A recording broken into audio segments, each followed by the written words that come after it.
Good morning and welcome to the September 18th, 2024 meeting of the Oregon Public Defense Commission. I'm Jennifer Nash, the chair of the commission.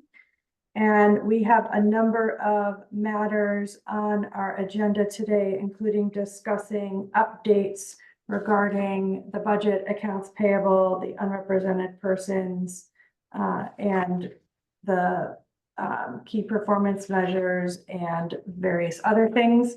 We also have two action items. One will be regarding our policy updates that we undertake quarterly, and then an action item regarding adopting a policy that relates to federal public student loan forgiveness.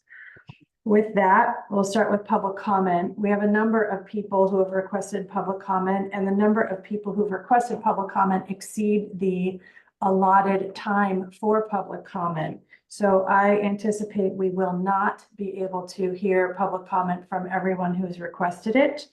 I will be limiting public comment because of the number of people that have requested it to 2 minutes per person. And I will be firm on that, and your time will start when I indicate that your time will start, and it will end 2 minutes later. I'm only going to call people one time, and if they're not available, then I'm not going to circle back around because of the number of people that we have scheduled for public comment this morning. Madam Chair. Yes. Commissioner Przonski, I'm assuming that those who are not going to be able to participate in public comment will have the ability to do written comments? Yes, that's right. And I'm about to read a whole little, well, essentially the same exact information that I provided last meeting before public comment that includes how to provide written comment. So yes, we will and want to hear from people who are not able to provide oral public comment. We have already received written public comment from Rachel Phillips and Olcott Thompson that has been disseminated to the commission. A person speaking during the designated portion of the agenda for public comment may offer input regarding general matters of concern regarding the commission's statutory duties under ORS 151-216, its policies, procedures, standards, guidelines regarding the provision of public defense and/or objective criticism of commission operations. The commission will not hear comments regarding any individual public defense provider, commission member, or employee of the commission. If you have a complaint regarding a public defense provider, commission member, or employee of the commission, you may submit your complaint in writing to opds.info@opds.state.or.us to be addressed. Public comment is a time for members of the public to express their views and is not a dialogue between the commission and the commentators or the public. Commentators must not engage in abusive or harassing behavior, including derogatory remarks, profanity or personal attacks, the use of obscene language or gestures, threatening comments, or sexual harassment. Public comment that deviates from these guidelines may be terminated at my discretion. Public comment is limited to 2 minutes, and speakers may be muted and/or disconnected from the meeting once their public comment has ended. At the beginning of your public comment, please introduce yourself and identify whether you are speaking as an individual on behalf of an agency or both. And I also want to note that the order in which people will be called for public comment are the order in which people requested public comment. So first in, first out. So if you requested it late, we may not be able to get to you today. The time I have allocated for public comment this morning is 30 minutes. And we will start with Addie Smith.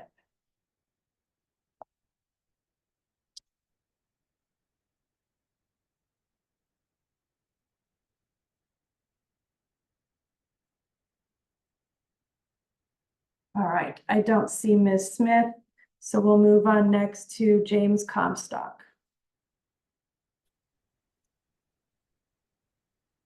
This is James. Can you hear me?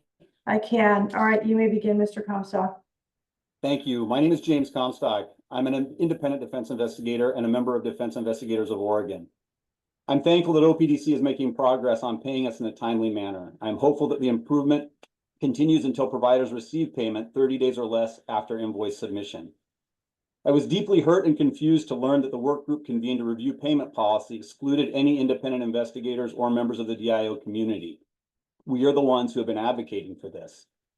It is good that agencies who make their money off of employees or subcontractors have representation on the work group, but these agencies do not have the same interests as independent investigators. Putting only large agencies on the work group is akin to having only consortia representatives on a work group formed to address problems raised by MPD or MDI. We are told that the agency wanted to be transparent in their selection criteria for this work group, and that the number of invoices submitted was used to choose representatives. We can clearly see that this was not the case with attorneys, interpreters, or psychologists. Why were investigators alone chosen to using a criteria that excluded the very people who have been advocating for payment policy reform? We've been told that we should be pleased that there is improvement, whether our members are asked to participate or not. That stings. It has a chilling effect for providers wishing to advocate for themselves. At a time when the agency is under scrutiny for accusations of retaliation, it is not enough for the agency to believe that it is not retaliating. The agency must make every effort to avoid even the appearance of retaliation. The exclusion of DIO members from a work group is an issue that we have raised does not avoid this appearance. Large agencies cannot bring the concerns of new independent investigators, single parents, or rural investigators to the table. We ask the agency to reconsider engagement in a meaningful way with DIO leadership on this and future matters impacting public defense investigation. Thank you. Thank you, Mr. Comstock. Next is Dawn Krantz Watts. Thank you. My name is Dawn Krantz. I am an independent defense investigator and the delegate of Defense Investigators of Oregon, also known as DIO. Thank you for this opportunity. Independent investigators have been advocating for timely payment since 2019, when this issue was raised with Lane Borg at a meeting at MPD. Since then, we continue advocating for payment stability, and DIO was formed in part to address the fact that investigators have struggled to make a living due to delay and unpredictable payment times. We appreciate that our advocacy for 30 and 30 has led to more timely payments, but we are now left to wonder if that advocacy has come at a cost. While investigation agency owners who employ their own investigators should be represented, where are the independent contractors?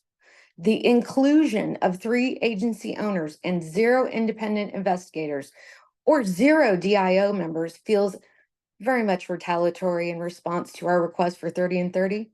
We were told that committee members were selected based on the volume of invoices submitted. This does not appear to be true for attorneys, interpreters, and other vendors in the work group. DIO as a whole submits more invoices than any other agency, and yet no DIO representative was asked to participate. I personally reached out in January and February asking for FaceTime with the agency and never received a response. We want to be a partner with OPDC. We have been pleading for the agency to engage with us. In December 2023, Commissioner Buckley specifically asked the agency to engage with us.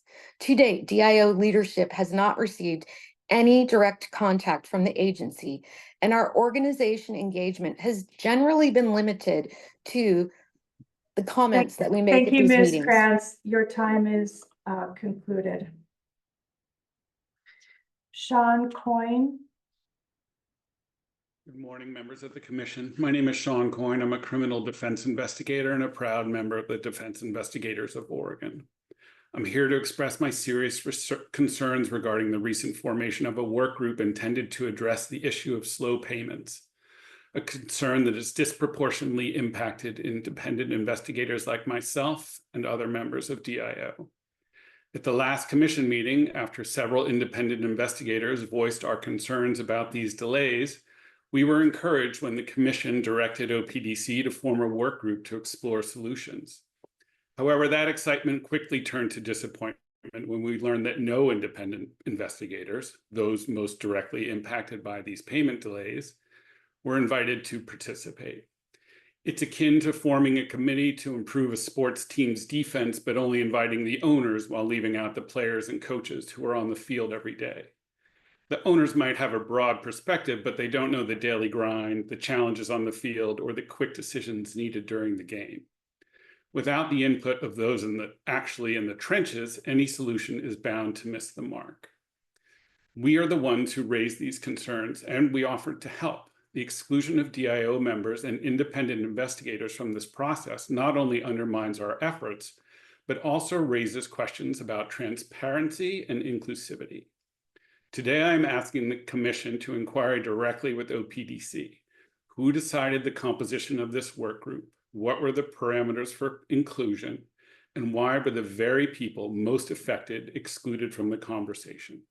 We want to work collaboratively to improve this process and hope the Commission will ensure our voices are included moving forward. Thank you. Thank you. Cindy Borders.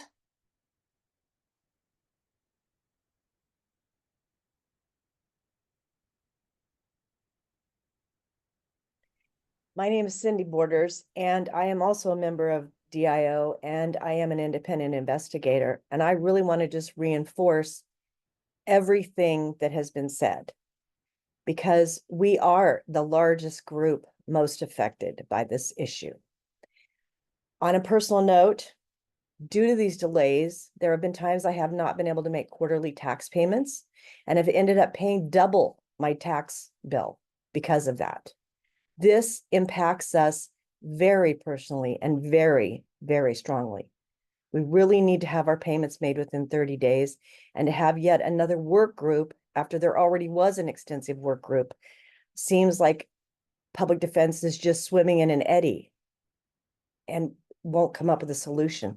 But we do need a place at the table because we are the largest group affected. Thank you. Thank you. Suzanne Swift. Hello, my name's Suzanne Swift. I am also a member of Defense Investigators of Oregon, and we would like a seat at the table. Thank you. Thank you, Ms. Swift. Laura Rattel. Good morning. My name is Laura Rattal. I'm an independent investigator and member of Defense Investigators of Oregon. In the past, I have been asked to collaborate with OPDC on crafting new policies.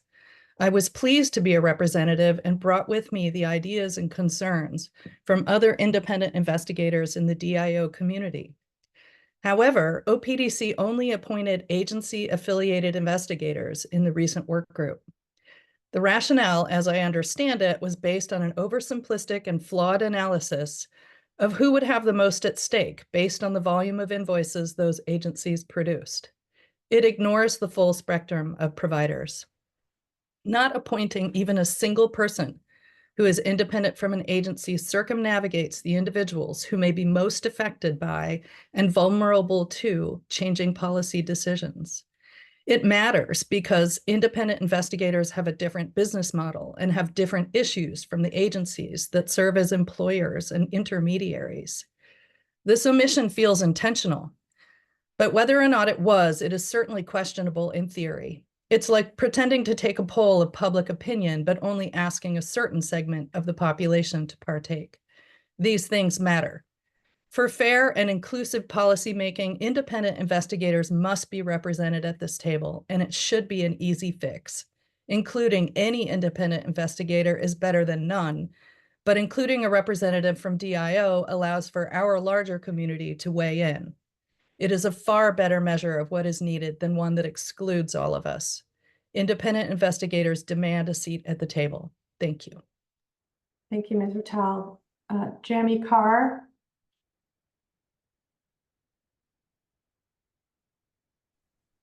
Good morning. My name is Jamie Carr, and I'm the owner of Top Priority Investigations. And I too am here just to request a seat at the table for independent investigators. Thank you. Thank you. Rachel Phillips.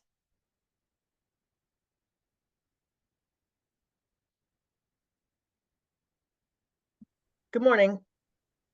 Oh, sorry. Good morning. My name is Rachel Phillips. Thank you for this opportunity. I did review ORS 151.216, and I want to talk about the shortage of public defense attorneys. that's going on. And I would note that in the documents provided in the Emergency Board Interim Subcommittee on Public Safety at the Oregon Legislature that's going to be meeting on September 23rd, it is disturbing that one of the points that is made that is that defense attorneys are asking courts to help verify the amount of MAC they have available when there is a discrepancy between their own numbers and what OPDC says their numbers are. I would also note that in those materials,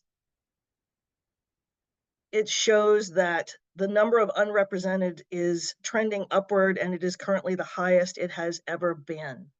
And with regards to exceptional circumstances pay, with regards to the lack of response to the recent report on retaliation and misleading statements that were made publicly about what's contained in that report, for example, that retaliation was documented to be occurring in 2023 and not encapsulated in between 2019 and 2021, as a public statement from the agency was released to the public and says, it is disturbing that the response continues to be, for someone experiencing retaliation, file a complaint.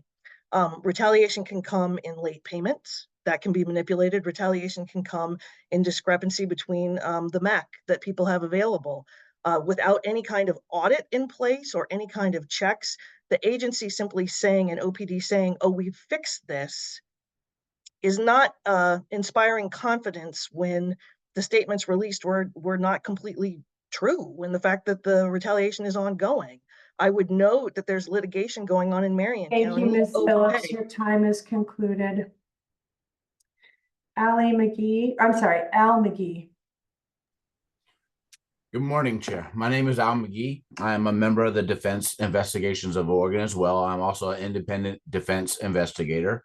We are respectfully asking for a seat at the table. We have been asking for almost a year now to be for you guys to engage with us and to acknowledge us as a group. We want to be your partners, as has been mentioned before already. What do we need to do to be good enough to have a seat at this table? The policy work group with only 3 agencies is not a good thing. Being a former member of the DPSST policy committee as a retail rep, having served 2 terms, I have seen firsthand what happens in situations when it comes to policies and regulations when there is a unbalanced group making the decisions. So having no independent contractors in this work group is not a good thing. We need to have a representative in that group, in that work group, as a voice to give balance to the issues that we are all experiencing at this time, as has been brought up already in this meeting. Thank you for your time. Thank you. Alice Galt.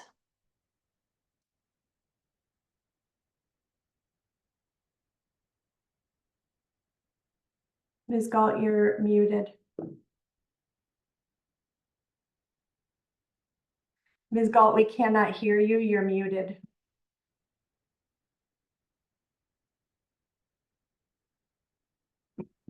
There you are. Good morning, Chair and Commissioners. My name is Alice Gott. I've been a lawyer for 44 years and an independent mitigation specialist for 15 years, and I'm a proud member of DIO. I'm going to cede the remainder of my time. The remarks that have been made previously by Mr. Comstock and others accurately reflect my views. I do not believe that it is possible to come to a fair, workable solution without including the people who are most affected on the ground. Thank you.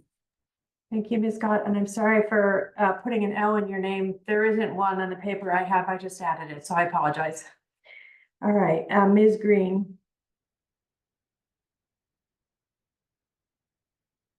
Hi, my name is Nina Green, and I am also a member of the Defense Investigators of Oregon, and second what Alice said and all of my colleagues said, that we would respectfully request a seat at the table. Thank you. Emma Decker.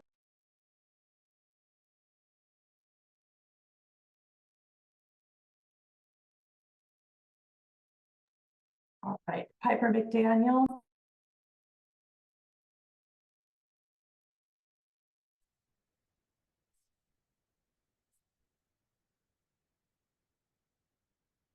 Hi, my name is Piper McDaniel. I am a member of the Defense Investigators of Oregon, and I am standing with my colleagues and my fellow union members and seconding what they've said, and we respectfully request a seat at the table. Thank you. Erin Howell.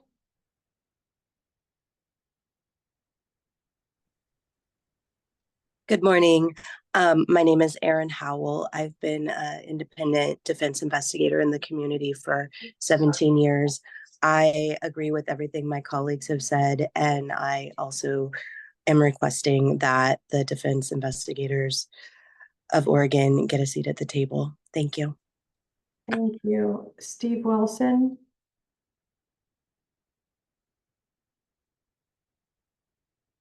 Hi, my name is, excuse me, my name is Steve Wilson. I have been an investigator working on OPDS indigent cases for 21 years. I was part of a group back in August of 2019 that submitted a proposal involving the request to have a work group to explore investigator issues. The proposal was signed by 52 different investigators, nearly all of them independent contractors, and nearly all of them have appeared before this board multiple times in the intervening years. It was members of that, it was signers of that 2019 letter who created the Defense Investigators of Oregon as a means to organize investigators, improve professional skills, and advocate with a single voice. Those investigators have demonstrated over the years their loyalty to Oregon's indigent defense system, their willingness to be involved, and frankly, as we see today, their ability to disrupt proceedings. I believe very strongly that it is a mistake to not include one or more of those investigators in the work group. They have proven their commitment to improving the profession and advocating on behalf of their fellow investigators, and need to be involved in order for the board to hear the words and concerns of independent investigators across the state. Thank you. Thank you. All right, that concludes the people who have requested oral public comment. And we can next move on to the next item on our agenda, which is an update regarding the unrepresented persons in Oregon. But I will also, before we move on, state that our bylaws indicate that if possible, members of the commission should have their cameras on during the meetings, so that we can be sure that we have a quorum and that we know who's here. And I noticed that there are a number of commissioners who who appear to be here, but do not have their cameras on. So I just remind you of that. That's especially important during voting. We'll have to have you have your cameras on. Thank you. Ms. Campy and Mr. New. Thank you, Chair Nash, members of the commission. Our first presentation is on the unrepresented persons update. I'll be walking through the presentation, and Harry Noon, our research analyst, is here to help support and answer any questions you all have about the data. Next slide, please. This first slide is showing the unrepresented population trends by various case type across Oregon. This is information that comes from the Oregon Judicial Department's unrepresented dashboard that we're sharing with you all today. Next slide. This is information that we have generated from our hourly agreements dashboard, and it shows the impact that the temporary hourly increase program is having. This is for the entire life of the program, which has gone through several iterations. We can see in looking at the money that has been paid that it is in excess of $35 million that has been paid. The invoices that we have are higher than the number of the bills paid, but this is money that's gone out the door. The majority of the spending continues to be on increased hourly rates for attorneys. And then the all other is for rates that would apply to pre-authorized expenses. This is money that we would at some point have to pay on a case, regardless of whether or not the case is subject to the temporary hourly increase program. But we're tracking all expenses related to cases handled in that program together. And then the next column reflects the amount of money that's been paid on the increased investigator fees. Through this program, we have provided representation for 4,662 clients on 6,732 cases. We can see the breakdown of the cases as well as the counties that have had the most cases handled underneath the program. Next slide, please.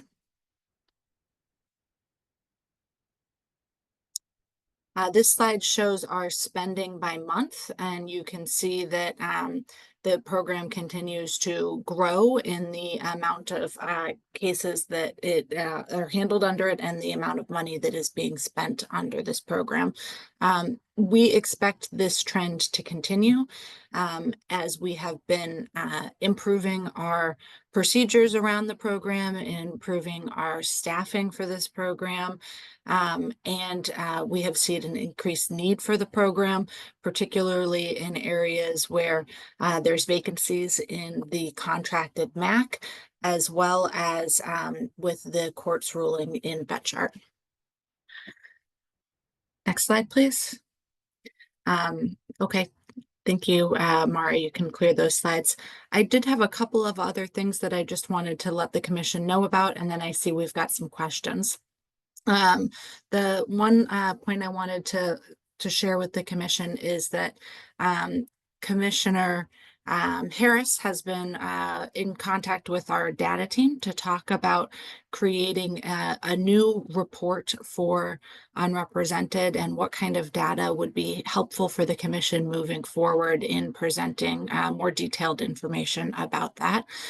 They've been making good progress, and I hope that when we're here in October, we'll have a different view and more detailed information that we can share with the commission. A lot of that is around the contracted MAC and our utilization in various areas. I also want to let the commission know that we have been invited to participate in a conversation this Friday with legislators and district attorneys and the bench and the governor's office around Unrepresented, and we are working to prepare presentation materials for that conversation so that we can bring good information to the table when we're talking with other system partners about this problem. With that, I think there's a number of commissioners with questions. Chair Nash, do you want to facilitate that? Okay. You then can I be will calling people. Go for it. Okay, thank you. Commissioner Buckley? Yes, thank you. On that very point, when you're looking at the way to display the data, in the conversation yesterday was brought up that we don't know how many cases there are total in the system. And I'd love to see that, you know, to compare how many cases total to how many are unrepresented. That would be great to be able to have that information.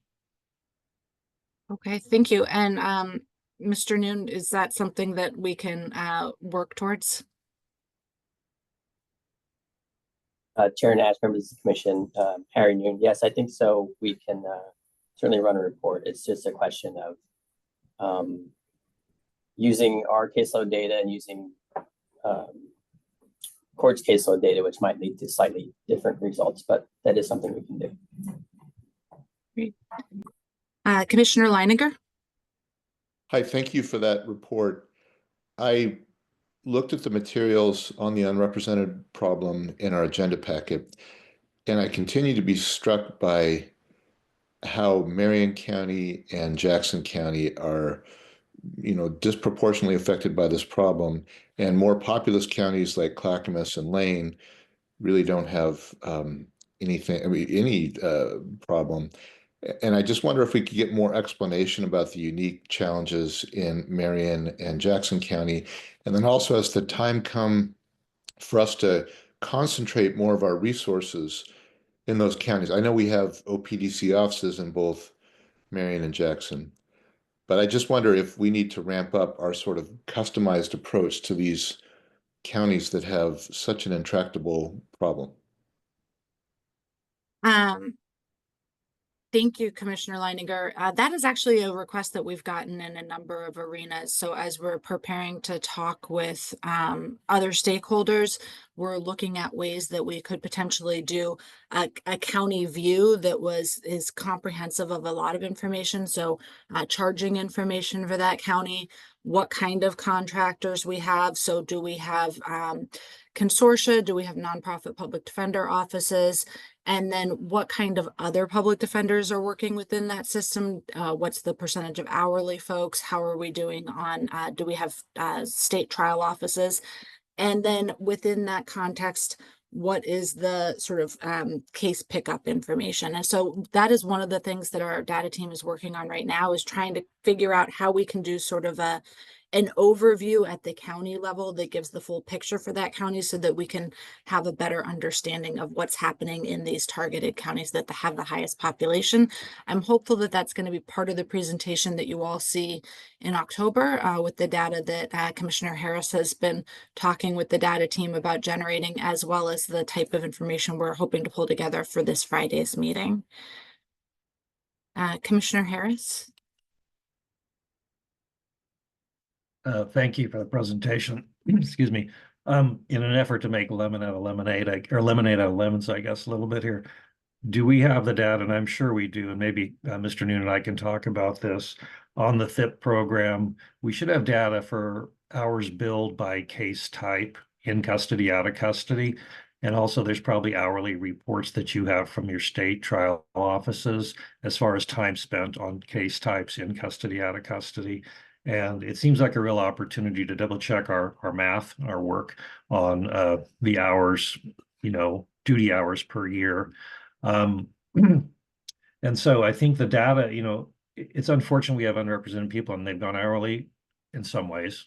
In some ways it's good, but this allows us, I think, to see what kind of investigative hours, attorney hours, paralegal hours that are average spent for many of these cases. Because there's 4,600 cases now that you've got under the THIP program. That's a substantial amount of data that we could take a look at and maybe make use of, and maybe even apply that to Marion County and see what they're doing and compare that. So Commissioner Lininger made a good point about these two counties.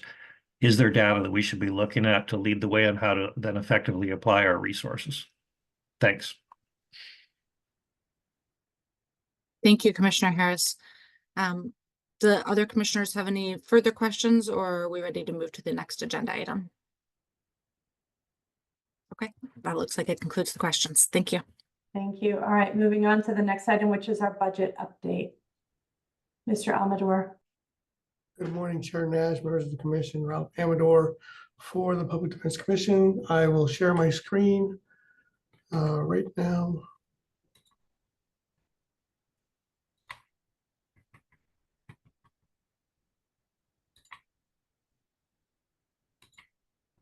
And hopefully y'all can see that. Not yet, Mr. Amador. Not yet. Oh, that's great.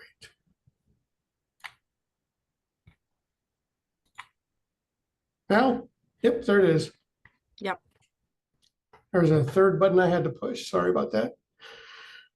So, good morning. This is a budget presentation for the period ending July 31st of 2024 for the Oregon Public Defense Commission. We'll jump right into contract payments. And again, we're going to show the adult criminal area. There hasn't been a whole lot of change there. The vacancies are still about where they've been for a while there, but we like to see some movement. They've done some recent amendments for September to try and bring folks on, and that's some data I got from the Trial Support and Development Division. One thing is that we're showing a $4.8 million variance, positive variance, and that is with $8 million being held back for the money we got for the recriminalization and the additional MAC we got in the short session as well. So that number is a little bit bigger, but we've earmarked that money to make sure that we can fund the attorneys and the additional staff that has been allotted to us.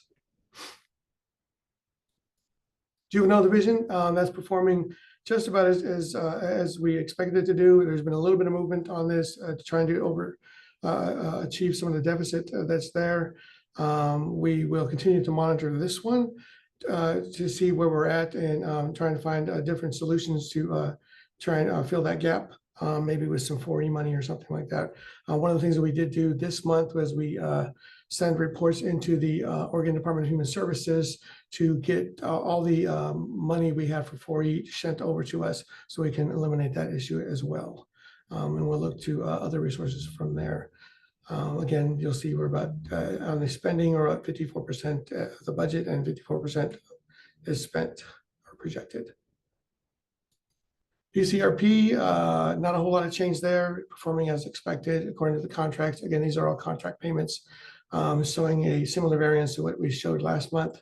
There's not a whole lot to report on that one. Then we go into vendor services, pre-authorized expenditures.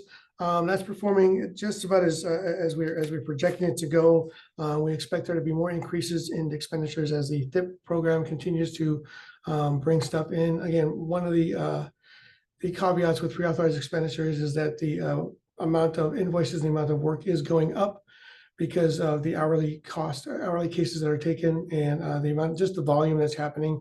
So we hopefully will retain some of this positive variance, but I look to see that decay in the coming months as we keep going forward. Court mandated expense, you'll see that we're projecting a problem of court mandated expense.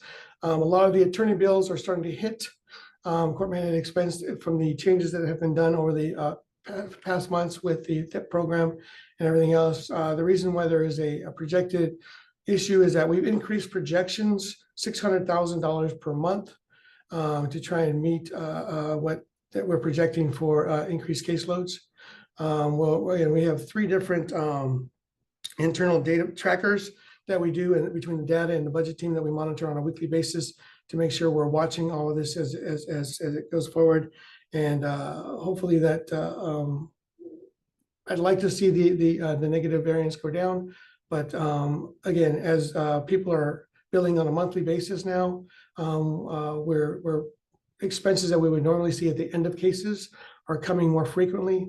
So as we change policy for people to bill on a monthly basis rather than at the end of the case, we're going to see increased expenditures going forward in this area. And Mr. Amador, just to be very clear, the court mandated expense that we're looking at, this is the attorney's fees, particularly for the temporary increase hourly program, correct? Chair Nash, that is correct. This is where the majority of payments are, yes.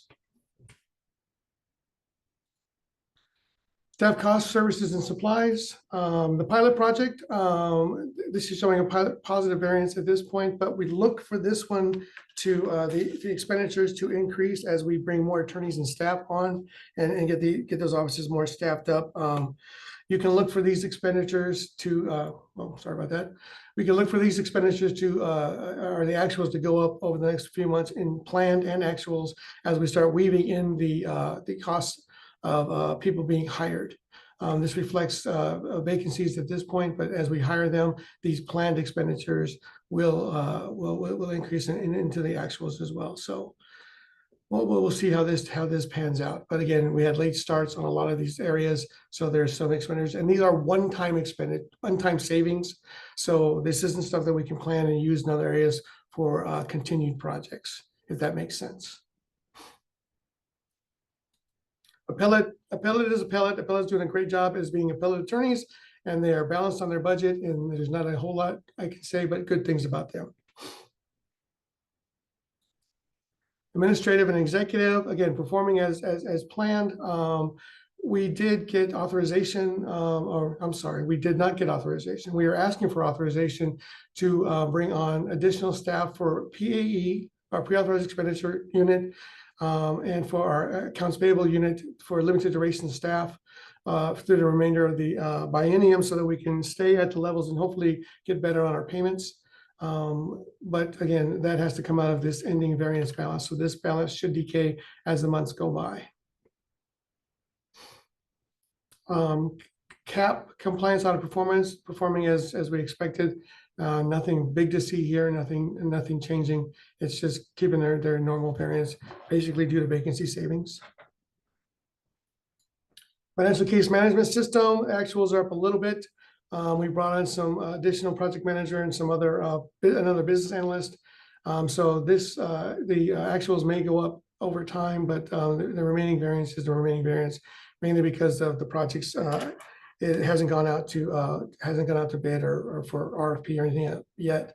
If we do get some work done this biennium on the project, once we get a vendor selected and get moving, this variance will go down.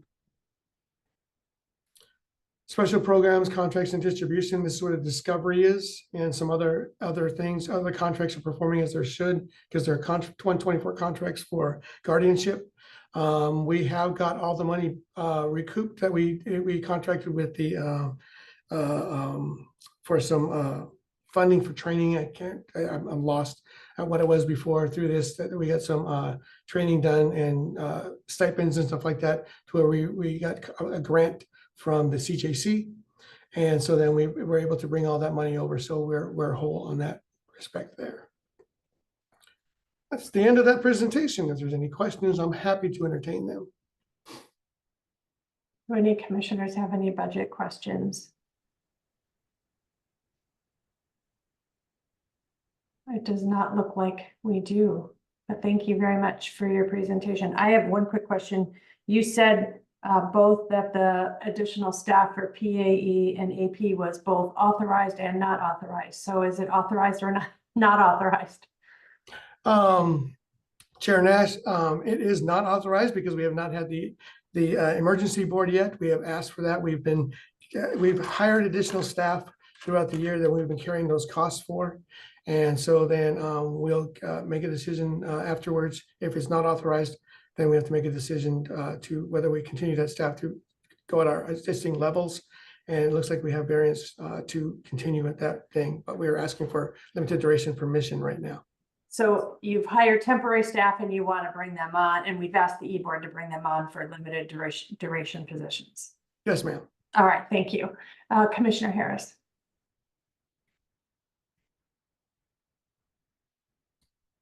You're muted, Rob. Sorry about that. Thank you, Mr. Amador. And this may be a question for either you or Director Camphy, I'm not sure, but on any of the state trial offices, I think you have that under pilot projects. Are any of them fully staffed up at this point? Thank you, Mr. thank you, Mr. Harris. I don't believe so, because we got additional funding under 4002 to add staff, and so we're still hiring for all of those positions. I think we are close to fully hired, but I don't think everybody has started yet. So there's been a lot of recruitment activity for those offices, and I think it's starting to wind down, but I don't believe that they're fully staffed. Can you tell me how many authorized positions there are? There's 3 offices, is that right? Can you tell me how many authorized positions for each office? If you know off the top of your head, you may not. There are 3 offices, and I will send a note to someone right now to ask that question. I'll get the answer for you. Thank you. Thank you. All right, let's move on and talk about accounts payable and the work group that we've heard a fair amount about this morning.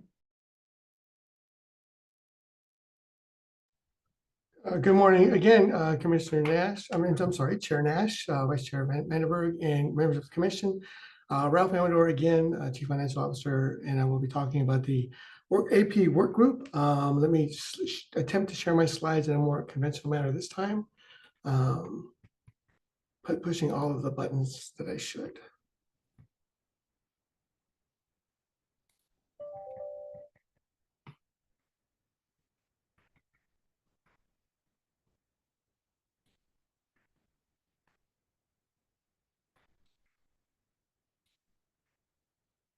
And is it there?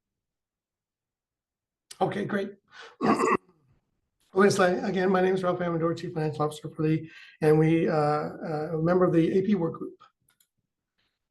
So the work group, we originally invited 16 participants in the work group, and we had responses from 9 people. We did, and these were the people we asked them if we could use their names, and they said yes. Attorneys were Elizabeth Baker, Shauna Meyer, Patrick Sweeney. Investigators Don Hartwell, Joel Manley, Skip Brattle from Vitris. Interpreter was Adrian Arias, psychologist Brian Martin, and Lizzie McKinsey. And again, our rationale is we tried to use a data-driven model to bring folks on, and just in the fairest way we could. The OPDC data team was able to confirm the top vendors by extracting AP information from 4 categories above, measured an overall dollar amount or total number of individual bills handled. And they accounted for the largest volume of invoices paid in the agency in 2024. They were chosen because of their experience with OPDC accounts payable process and are able to offer insight feedback based on personal experiences. So, Mr. Almador, if I could interrupt, is that across the board? So investigators, attorneys, psychologists, was it all? Can you just, given the amount of public comment, can you just talk a little bit more about how it is that the agency made the determination of who to include on the work group? A little bit more about that process. So, yes, ma'am. So we actually went through our database. We said, who are the top people? Who's the top money, top billers, top everything else, and went down from there in these individual categories. Our rationale was like, who's doing the most business with us? Because they may be the ones that are most affected. Again, from public testimony, it seems like that folks feel like they were left out, and if they were, then we can certainly bring them on. But this has been a collaborative process to where we have said in every stop that if you have information or advice, to contact some of these work groups, which is why we asked these folks to do this. Again, it was a purely data-driven decision from our records of the amount of people and invoices and money that was actually going out the door. Okay, let's, I have a couple commissioners who've raised their hands now, so let's, I'm going to call on them to ask some questions. I think first, Addie Smith. Thanks, and I'm happy to wait till the end if that's your preference, Chair. If you have a question now, it's probably easier to ask it now. Okay, that sounds great. I appreciate the attempt to use objective information very much. I think it's always important to be fair and show propriety. I will say, sort of traditionally, when work groups like this are formed by governmental entities, often what is done is identifying key stakeholder groups of individuals and then ensuring that there's representation across those stakeholder work groups, and often letting the stakeholder groups that are involved, independent investigators, agency investigators, sort of like you've done here with attorneys, psychologists, et cetera, but looking below that and making sure that all relevant voices have representation at the table. And I think we obviously heard some feedback about that today, and it sounds like this work group is ongoing and there's still room to sort of pivot and correct.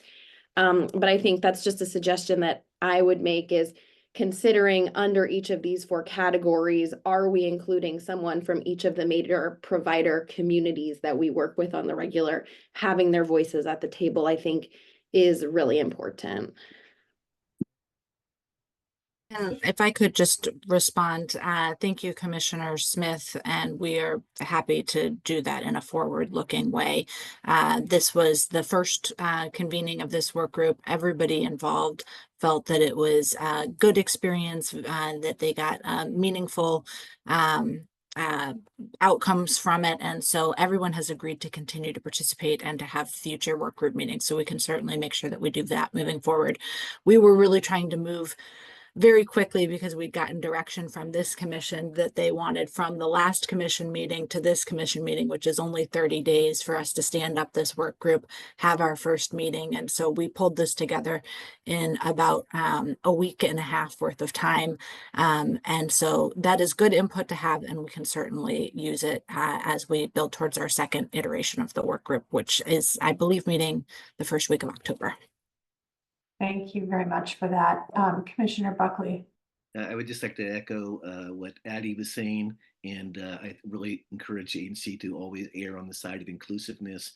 And I sincerely hope that the independent investigators will be added to this work group as requested. Thank you. Thank you very much. Are there other questions? Or, oh, Brooke. Just briefly, I participated in the first work group. I thought it went well, but there were actually some things I wondered about that I think the voices of independent investigators would do really well at adding to the conversation. So I'm looking forward to hopefully participating with some of them. Thank you. Thank you very much. All right, Mr. Amador, continue. Thank you. Thank you, Chair Nash. Work group recommendations. The agency presented information regarding the increase of volume in accounts payable, then discussed improvements that have already been implemented to try to work with this increased volume. Agency restraints were reviewed, and OPDC shared examples of invoices and common billing issues. This helped demonstrate some of the situations that have come frequently for accounts payable.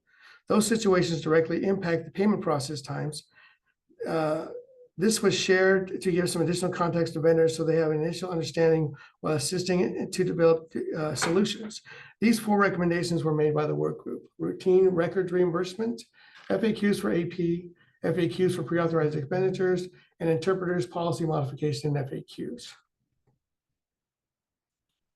Recommendation 1, the agency expects this form to be live by the end of the month. And the investigators expressed concern over frequent or regular out-of-pocket expenses for various types of records needed on cases. Agency understands investigators pay out of pocket, often with their own personal credit cards. This affects their finances directly, and they have to wait till the end. Usually they have to wait till they turn their PAE in at the end of it. And so they're sitting on those bills, and we recognize that. The solution was the agency is going to create an online submission form specifically for routine records reimbursement. This will prevent investigators from having to wait to submit any reimbursement for this type of expense. Current amounts listed for the scheduled guideline amounts will apply, with the maximum amount of $500 for murder and $300 for all of the cases. It was a big thing for the investigators, saying that, hey, we have to sit on these expenses, and we're, credit cards and stuff, and we recognize that. The one thing that I will say that once they go in, they'll go in the normal queue. So our normal processing thing is first in, first out. So, but again, it will allow them to be reimbursed for something that they had to put out of pocket for month 1 of a 6-month endeavor, rather than wait 7 months to pay it off. So that's one solution that we're recommending to do. Recommendation number 2 was an FAQ for accounts payable, and we've had several iterations of that put out there, but we're going to do an official accounts payable FAQ that we will share. And again, these will all be live documents. So as we're going with these work groups and stuff, we can add to or take away from these FAQs, and they'll be posted on the internet, on our webpage and everything else, to try and create solutions. And this will be for the most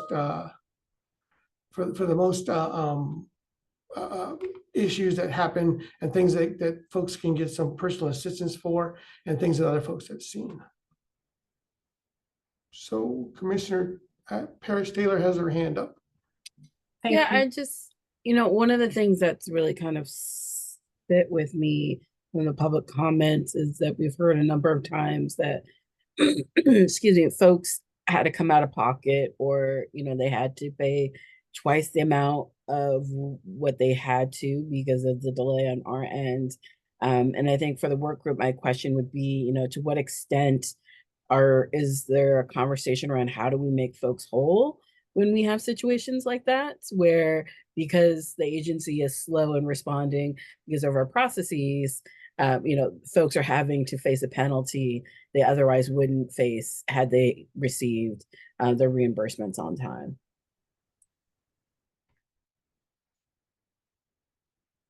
I believe that's Commissioner Taylor. Thank you for the comment. I really think that we're addressing those concerns, and this first recommendation, number 1, was our first bite at the apple of trying to rectify those things and get it done properly. So hopefully throughout the rest of these work groups, we'll be able to find other solutions that we can actually do. We are bound by statutes on some things there are things that we can and can't do.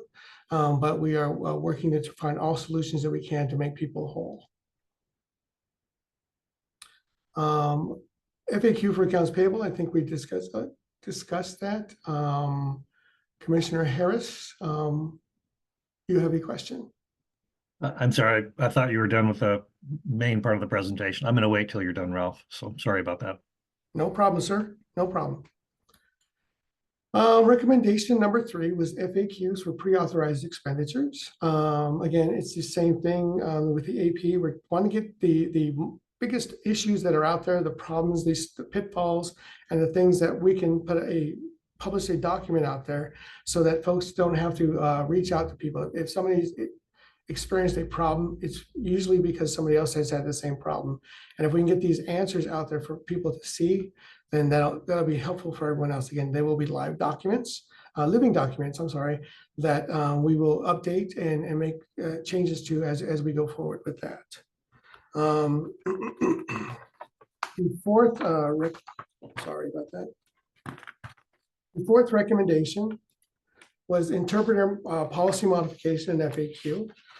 Interpreters are the only non-attorney group of providers that is currently able to bill their services on a worksheet in place of a PAE when the services are routine.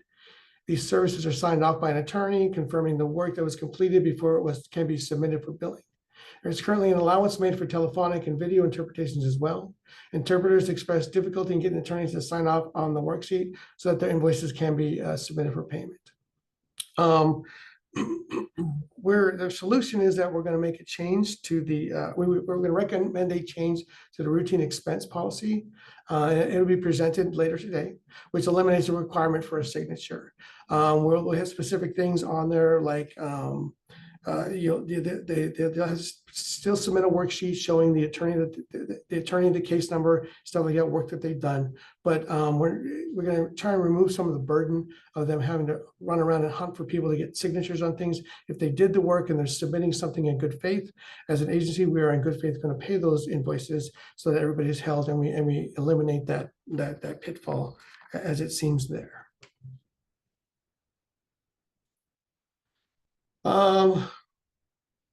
This is just more talking about what I said. And so we hopefully with this new change in the PAE and in the other things that we'll be able to, and we'll also put this on the FAQ documents so we can help clear this up, and we'll see how this one plays out. Hopefully it gets rid of some of the situations that are happening. Next steps. Overall, the group found the feedback we got was they found the meeting very useful and agreed that it should continue. And over the next several weeks, if any other vendors would like to provide input, we provided the contact information of the members of the work group, and we hope that they'll contact them to share their thoughts so that we relate to the next meeting. The agency is open to all suggestions and is looking forward to continued progress. As Director Campy stated earlier, our next meeting is currently scheduled for October 3rd at 10 o'clock in the morning. One final thing. There has been a lot of questions about when the agency receives an invoice and about the time of payment. And so we put together this slide, and I've got some verbiage to talk about how we do things. But really, it's just there's two pictures on here. One are things that we can control. One are things we can't control. The things that we can control are when the invoice comes in, when we process it, when we send it out, and when we send it out for payment. When it goes to the bank, then it either goes 2 days, it goes to the vendor, or it hits the US mail. So that's what this slide says in general. And so just as an overview, when an invoice is submitted using the Nintex form, the system does several checks internally to confirm that the submission was valid. Examples are confirms the validity of a vendor number and checks for duplicate PAE numbers. After the invoice passes this first system checks, Nintex then generates an automated confirmation email that is sent directly to the provider. The email has a date and timestamp on it, along with an AP number, which is the confirmation number for that submission. Within a few minutes of that confirmation email being sent out, the invoice comes into the queue for the intake staff. It's labeled with that date, and that's where the invoice date comes from.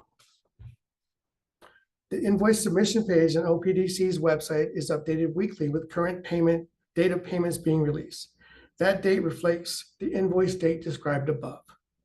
When asked about how many days out accounts payable is, OPDC is counting from today's date back to the invoice date that is being released for payment. These days are counted as calendar days and never business days. When a payment is released, that means accounts payable has completed the processing of the invoice. Payment has been approved and sent to DAS to be issued. It generally takes 2 business days for direct deposit to hit the vendor's bank or for a paper check to be mailed. And once it's mailed, we have no control over that. And so this slide just overviews that.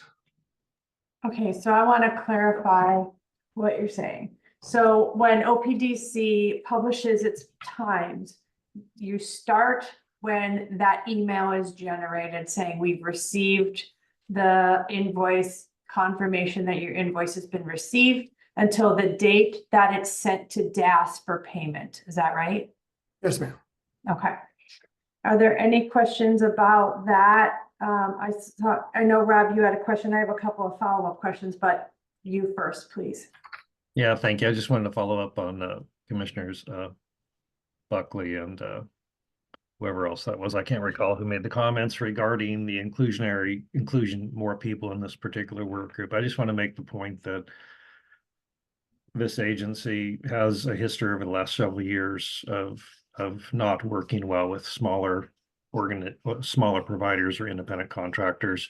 And that's why ODCA and DIO were formed largely, is because of that. That was a response to the agency's conduct. It has changed. That was under prior directors. But there's still a lot of people worked under that paradigm. And maybe it hasn't changed enough given this work group. But as Ms. Smith, Commissioner Smith, she was the other one who made the astute comment in this case of, it is objective criteria that you selected these people, but you still get to pick which objective criteria you're looking at. And the objective criteria should include all stakeholder types. And now that we have ODC and DIO being pretty active and largely and broadly representative of these smaller providers, I would encourage the agency to work closer with the leadership of those two groups in order to make sure that all information and provider types are included in these work groups going forward. Thank you. Thank you. Just so that people who are watching the meeting know, Mr. Umdor, can you tell us as of today what the processing time is for accounts payable? Chair Nash, thank you very much. I believe it's 32 days at this point. When we checked yesterday, it was 33 and 32 days at the end of yesterday. Oh, I'm sorry. I just got a note from Carla saying we are at 30. Carla Bethel, who's our accounts payable manager, she just sent me a thing saying we're 30 days today. And last meeting we were at 47. Is that right? 30 days ago, about that? Yes, ma'am. Somewhere around it. And I don't know for sure, but I will say yes. Thank you. And thank you for the improvements that have been made to decrease that time. That's been, the number one thing we've heard public comment about for months. And we appreciate the agency's work on that very, very much. And I know vendors do as well. And then the other thing that I know I've heard internally, and I think it's important to talk about in the larger meeting, and Director Camphy or you, Mr. Umdor, can talk about this, is that the amount of money that has been flagged as being inaccurately billed, that's been audited by the agency. And I'd just like you to talk about how that's not an insignificant amount and how important it is for the agency to continue to engage in the audit function for invoices. Thank you. We do have databases where we are tracking information from accounts payable, including tracking the number of corrections. We track those corrections by the type of bill they are. We track it down to the providers that are billing us, and the volume of corrections that we do is very high. And the amount of money that is billed incorrectly is also very high. This is, I think, largely due to how much confusion there is about what the rates are that people can bill on. So that confusion happens largely because people have open caseloads that span different billing amount cycles. So it's not uncommon in 2024 for somebody to have a case that they were appointed to in 2021. Well, in 2023, the legislature increased our hourly rates for attorneys for everybody by 8.8%, and also for attorneys more than that, and investigators more than that. But if you have a case from before 2023, you're still billing under the before 2023 rates. And then not everybody knew that the rates changed in 2023. We've been trying to get that information out. But as was noted by this work group in asking for some FAQs on different things, not everybody is aware of what the current rates are. And so the 2023 cases are billed at a different rate. If a case is subject to the temporary hourly increased program, it may have a different rate associated with it too. And so providers that are doing this billing have cases that they're working on where they're billing on different rates for different cases. And that creates a lot of confusion. And so it's not surprising to us that we see a great number of errors in the hourly billing rates.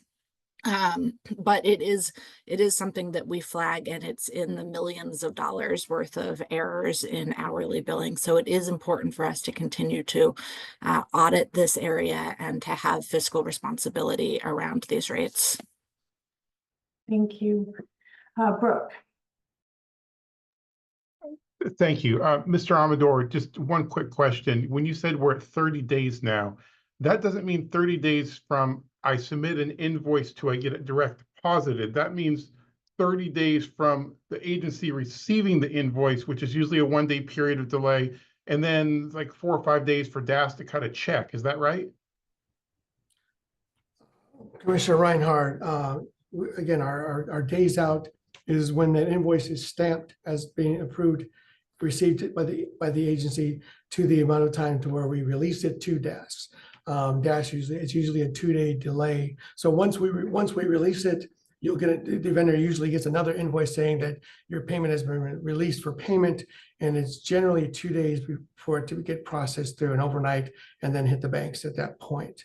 Generally 2 days. So again, when you say 4 days, that would infer that there was a over the weekend and a holiday, that would probably be 4 days or something like that. But again, we try to stay, that's why that picture said the things that we can control, the things that we can't control. So 30 days is our process. If you want to include DAS process, then of course it would be 32 days. But again, we can't control the banking industry. And there's still some folks that have mail that are not on direct deposit. And again, that's U.S. Postal Service, and we can't do anything.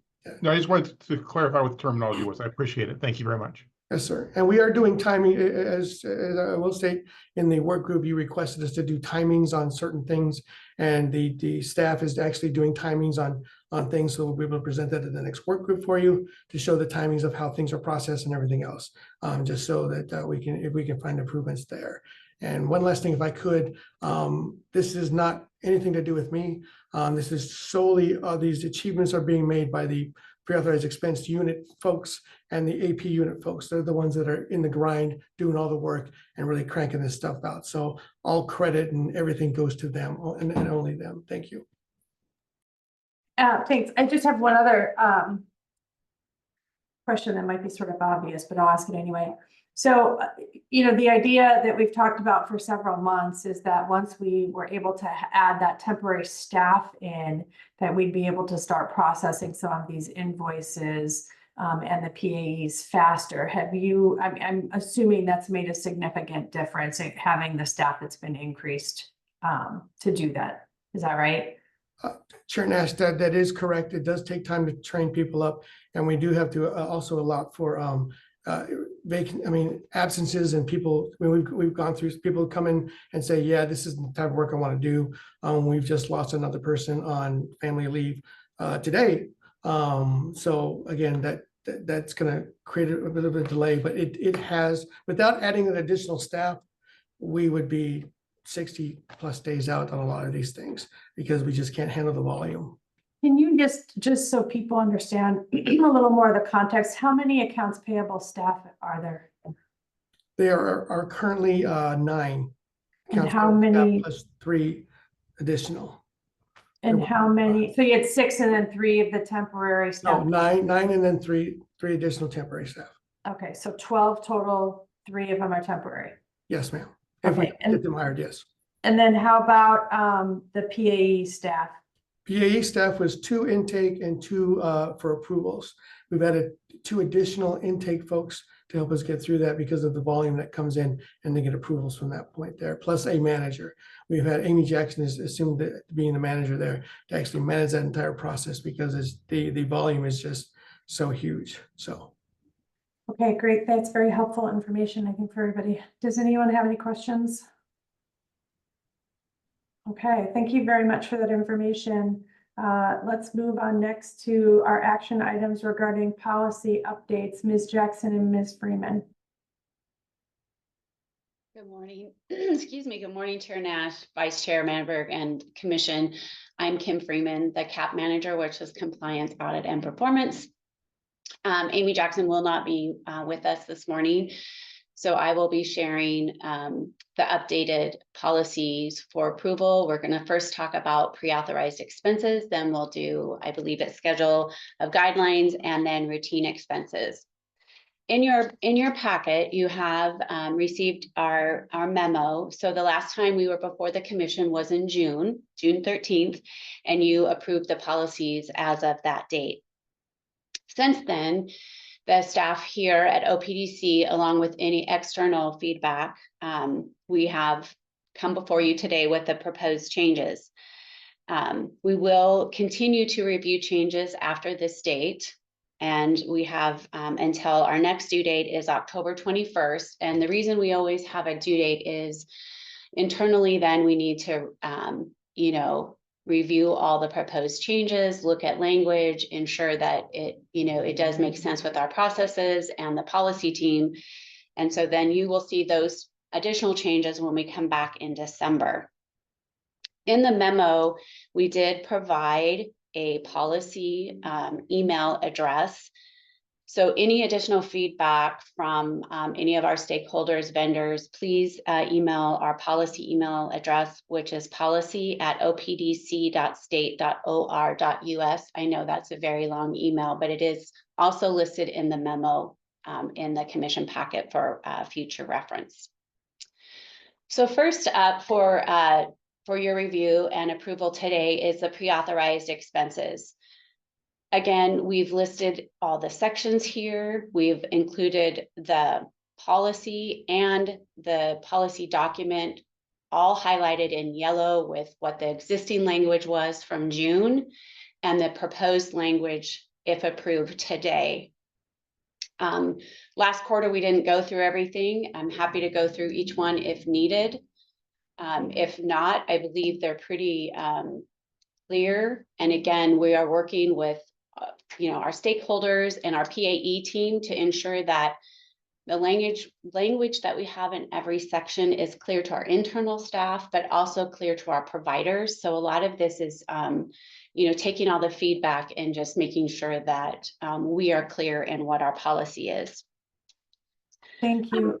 Ms. Freeman, Commissioner Manenberg has a question, but before I call on her, I think just procedurally, it makes a lot of sense for you to put this slide up as you have for each section, ask if commissioners have questions, and then we'll vote on each individual. So first pre-authorized expenses, yes, then the schedule of routine. Okay.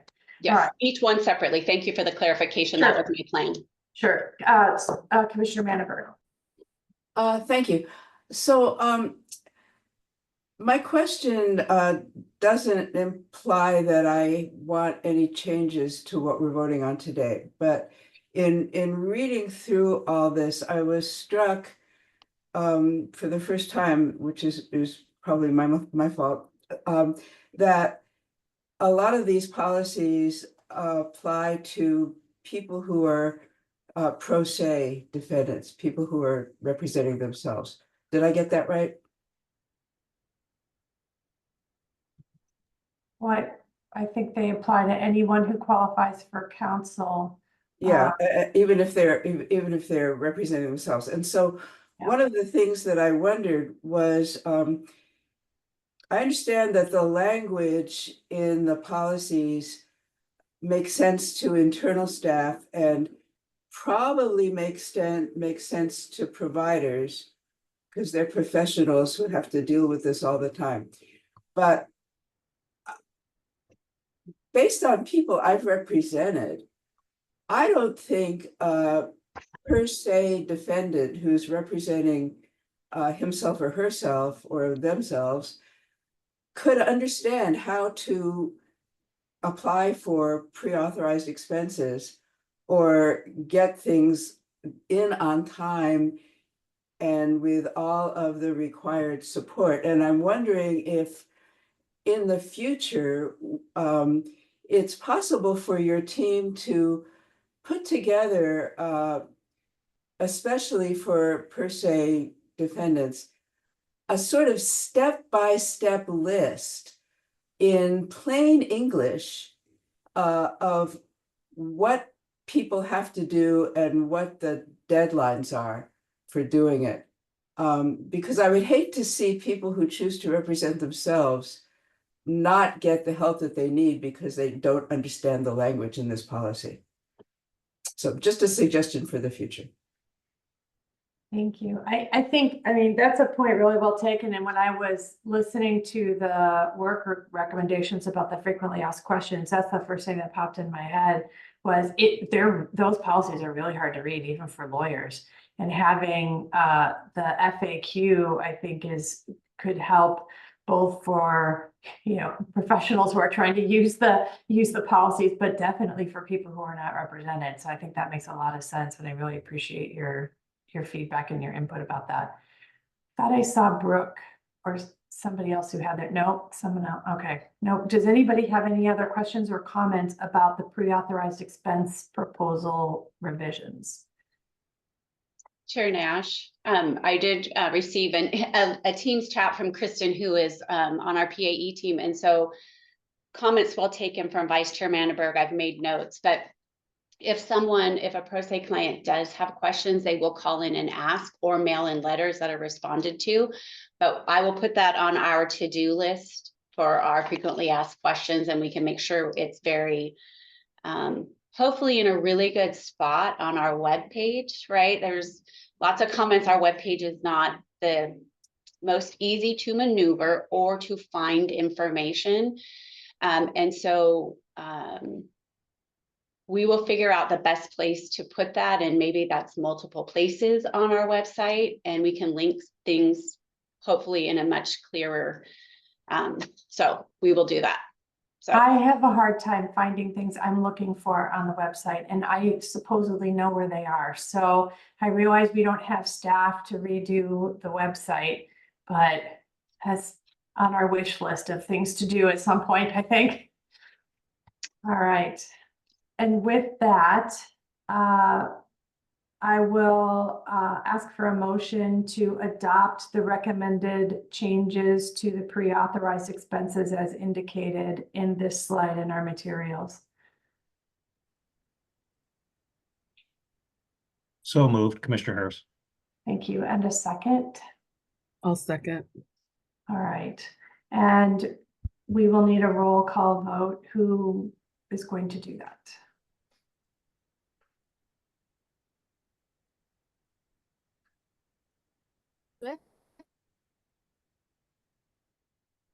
Can you hear me? Now we can. Okay, thank you. Commissioner Smith? Yes. Commissioner Harvey? Yes. Commissioner Nash? Yes. Commissioner Parrish-Taylor? Yes. Commissioner Buckley? Yes. Commissioner Slander? Yes. Commissioner Harris? Yes. Commissioner Mandenberg? Yes. And Commissioner Leininger? Yes. Thank you very much. Motion passed. Thank you very much. All right, moving on to the schedule of guideline amounts. next slide, please, Mara. Thank you. Okay, so our next one that we are going to speak about this morning is our schedule of guidelines. Again, the same information applies. We take internal and external feedback. Our due date for any additional comments is October 21st. Please email the policy email box here at OPDC.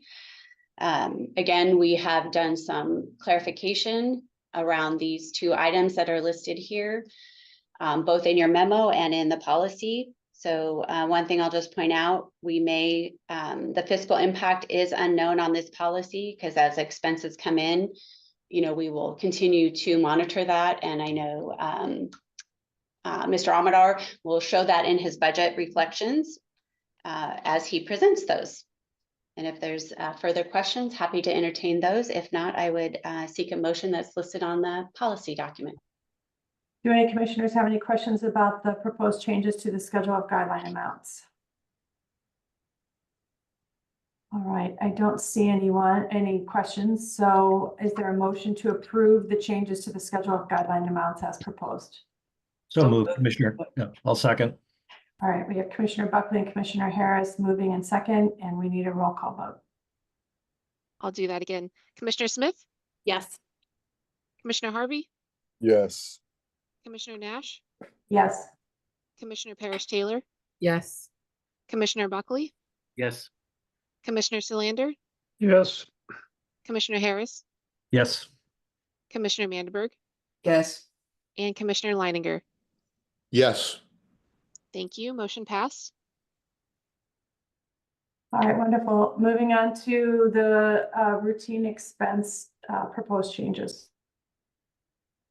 Thank you, Mara, for the slide up. Again, here is our proposed changes for the routine expenses.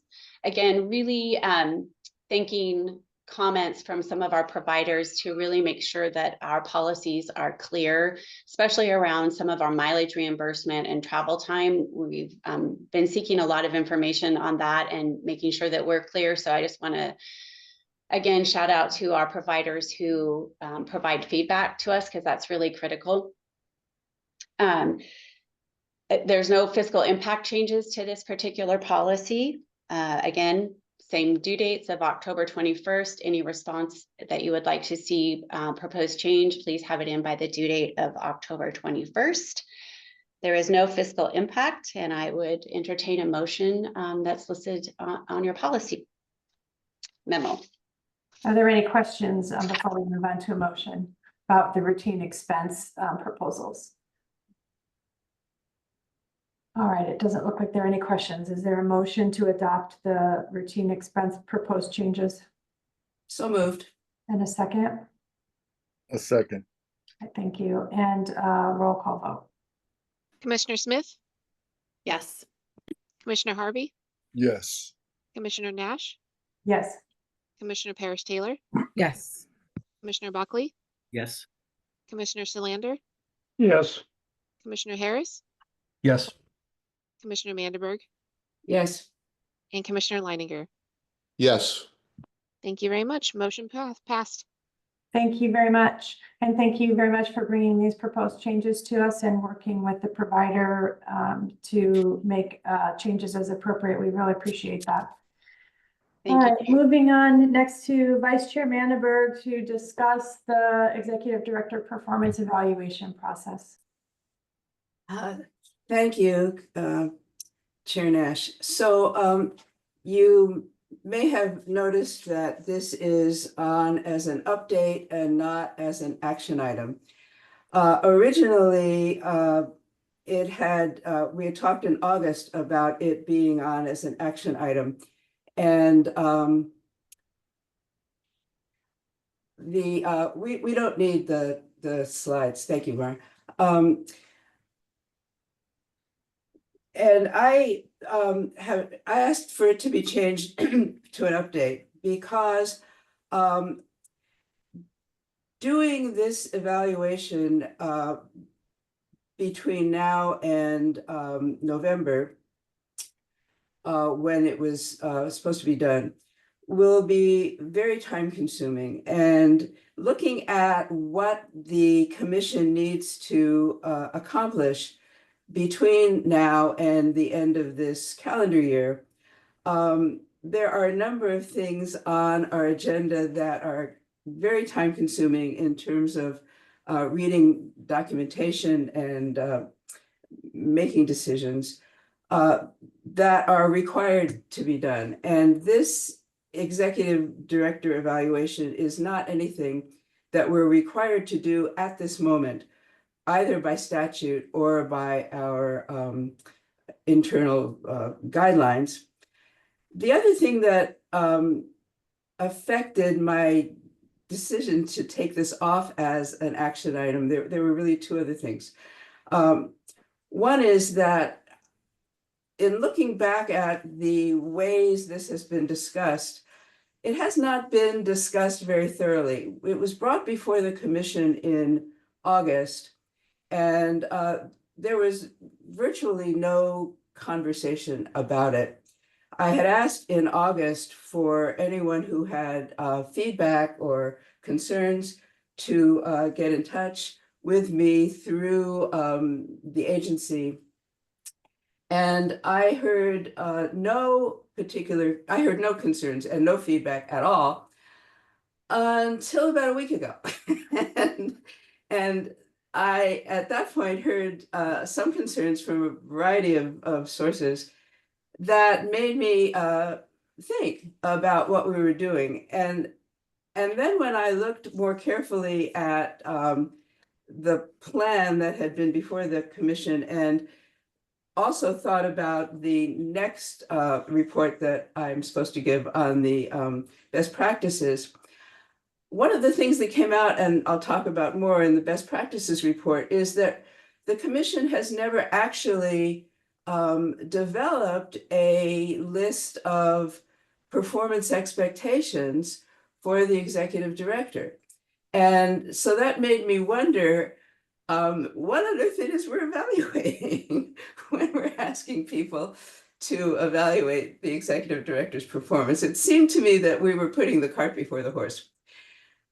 Clearly, having the governance subcommittee start working on a list of performance expectations and then having the commission approve such a list is also extremely time consuming. And there's no way to get that done and get that initiated and get the executive director working to meet those expectations before the end of the year. So doing an executive director review at this point seemed to me to be quite premature.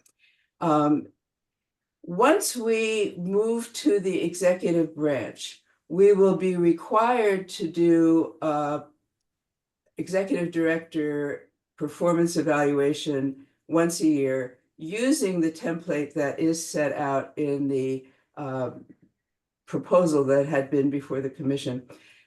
But it will not have to be done until a year from now. That will give us time between now and then to articulate performance expectations and do whatever kinds of non-required reviews we feel that we should do in the interim. And so my suggestion, one more thing. We've had trouble on the governance subcommittee getting a quorum of subcommittee members to attend our subcommittee meetings. And what that means is we often don't have a very rigorous discussion even at the subcommittee level. So the other thing I would ask for as we're moving forward on dealing with executive director performance requirements is for people to join the subcommittee who are willing to work on this and let us have a robust kind of discussion on these sorts of issues before we actually bring them to the commission as a whole, so that there's more than just one or two people weighing in on this. So that's my update, and I'm happy to answer any questions or respond to any concerns. Does anyone have any questions or concerns? Commissioner Harris. Thank you. Thanks. Excuse me. I'm on that subcommittee as well, and I totally 100% agree with Commissioner Mandelberg on this. It's a lot of work. She's put in a ton of work and a ton of hours on this. Staffing is important. And as we looked at the template of best practices and how to put this together, and then we looked at some of the survey results that we got back in the past, it became clear that we need probably better data, better input, better survey before we can even proceed. And how are we going to approach this as far as feedback to get Actually valuable data, not just sort of information, which may or may not be a good data set or representative. So, and it's a lot of work, and there is going to be a major change in 3 or 4 months now anyway. And we don't have the KPMs at this point.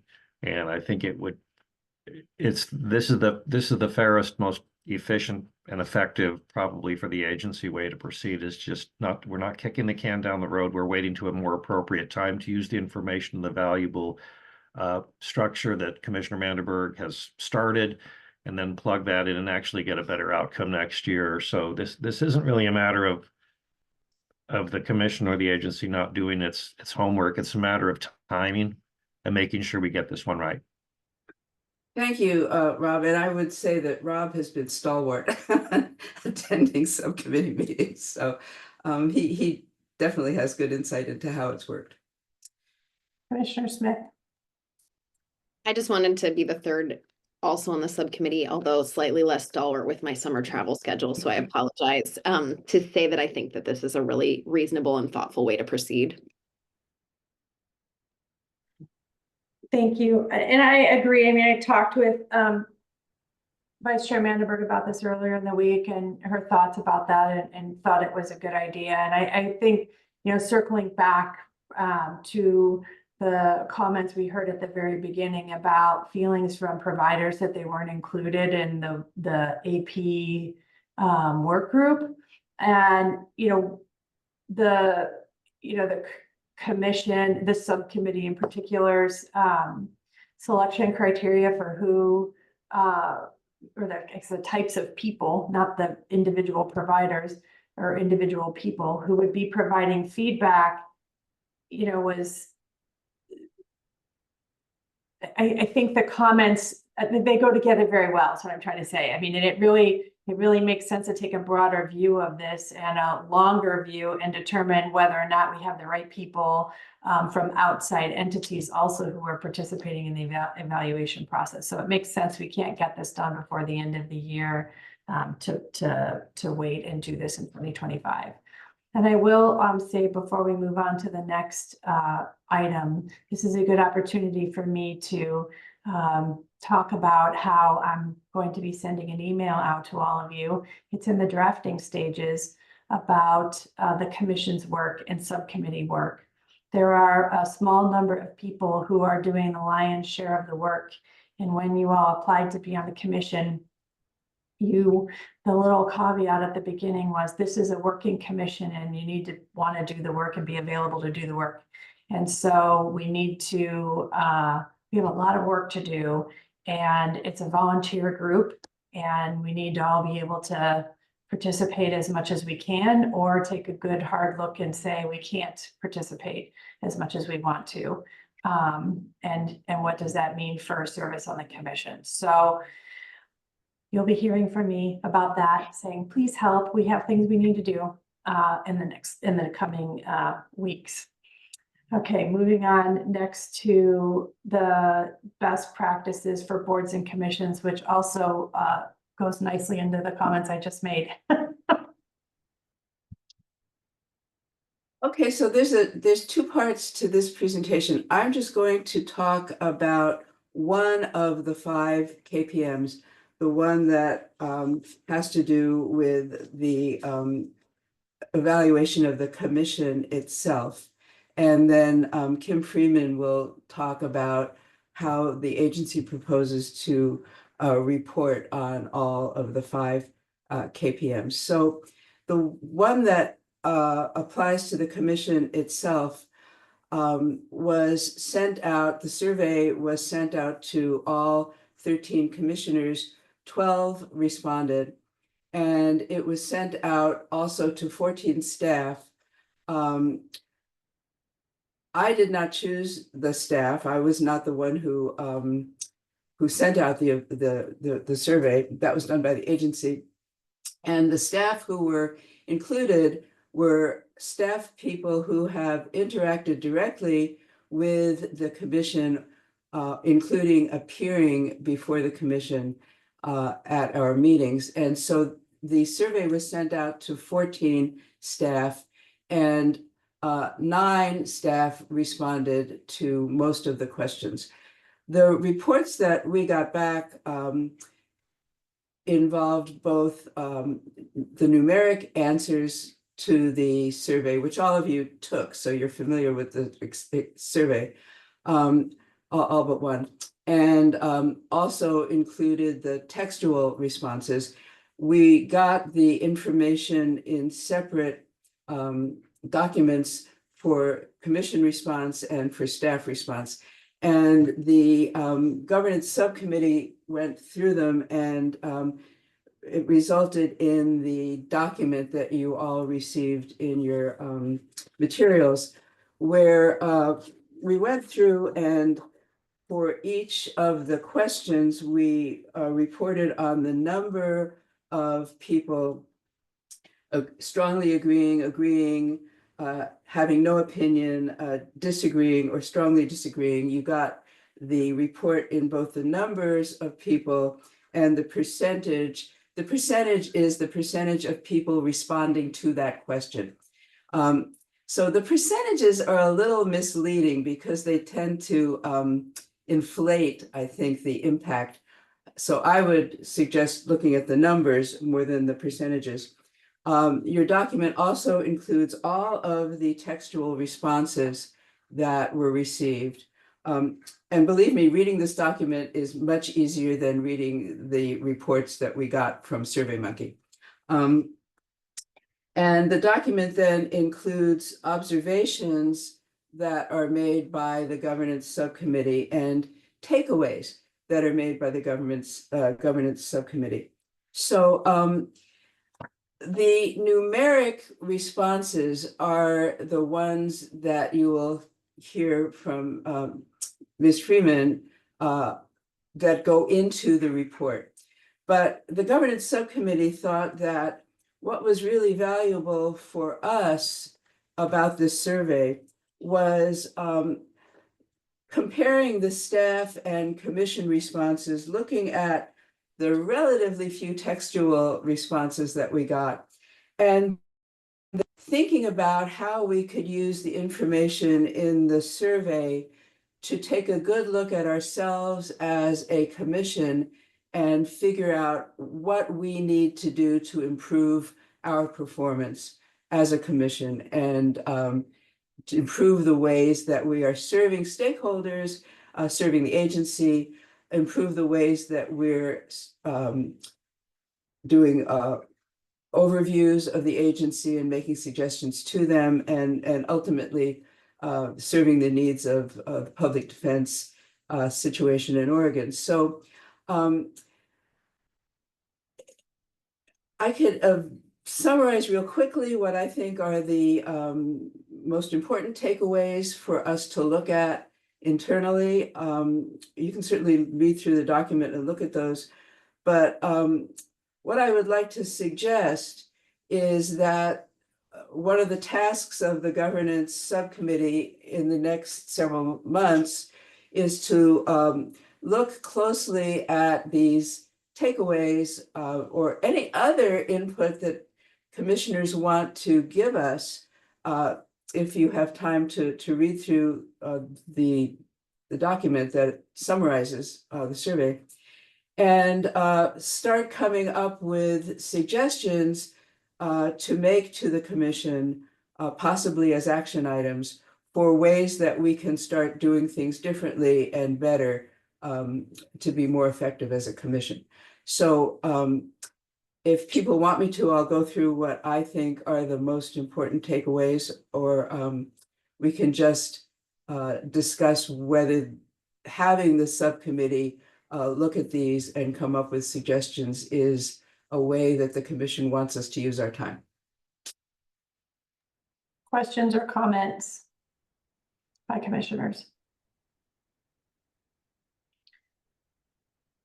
I mean, I will say that I really appreciate the document you put together that summarized the survey. I thought it was not just very helpful, but also very, I really appreciated you saying, this is a takeaway you could have from this. This is one possible explanation. You made me look at the data in a way that was different than I would have just at first glance looked at it. And I really appreciate the different hypotheses that were posed as to why the data may read the way it does. And I thought that was very, very helpful. And so thank you for your very hard work on that. And I think, you know, to your point earlier about the executive director evaluation, how can we evaluate an executive director if we don't have performance expectations? That was kind of the biggest takeaway for me about the, you know, is the executive director meeting expectations? Well, I don't know, what are they? So I think that's very helpful for our work, and certainly I think the appropriate place to do that work is the governance committee. I don't know what other people's thoughts are about that, if anyone else has any ideas or thoughts or input. Anyone? Is there anything more important? I know we're scheduled to do an evaluation of our bylaws. And I would say that if anyone has suggestions for whether the bylaws should be amended or tweaked in any way, please get those to us. But other than that, is there, if anyone thinks there's something more important for the governance subcommittee to be doing, we should know that. Otherwise, I suspect that what we will be doing is starting to look at the survey results more closely and work on how we can use them to improve. Jen? The one thing I wanted to flag, I think, especially for commissioners that have been here longer, is I know that one of the comments I'd made when I came on as a commissioner was we need to set expectations. And so I think we need to get clarity as a commission what those expectations are. And I think that's what we're trying to do in the governance committee. But I think it would be helpful to have more tenured commissioners really think about that, knowing kind of what we came into and what we're trying to avoid. Because at the end of this, I don't want the executive director to go through a process blindsided by what she's being evaluated on, because we haven't communicated what those expectations are. And so also we can't, I think it's important to think about what those expectations are in partnership with what are we trying to achieve overall, and come up with some markers and be clear about that and have a conversation about that. And I think we were trying to get at that with the strategic plan. So are there metrics that we can pull from the strategic plan that can be applied as parameters of assessment? Thank you. That's helpful. Very much so. Director Camp. Thank you very much. I just want to capitalize on this opportunity to let the commissioners know that I sent you all a link to a survey today that I'd like for you all to take around our strategic plan. So within the agency, we've been doing work on mission, vision, values, and we are asking for the commission's input on that work. And you all will have received a link to a survey from me this morning that is due by September 24th. So if you could prioritize that, it would be really helpful to us. Thank you. I saw that. Thank you very much. Okay, so Commissioner Vandenberg, do you have more? No, I'm done. Thank you. Okay, Ms. Freeman.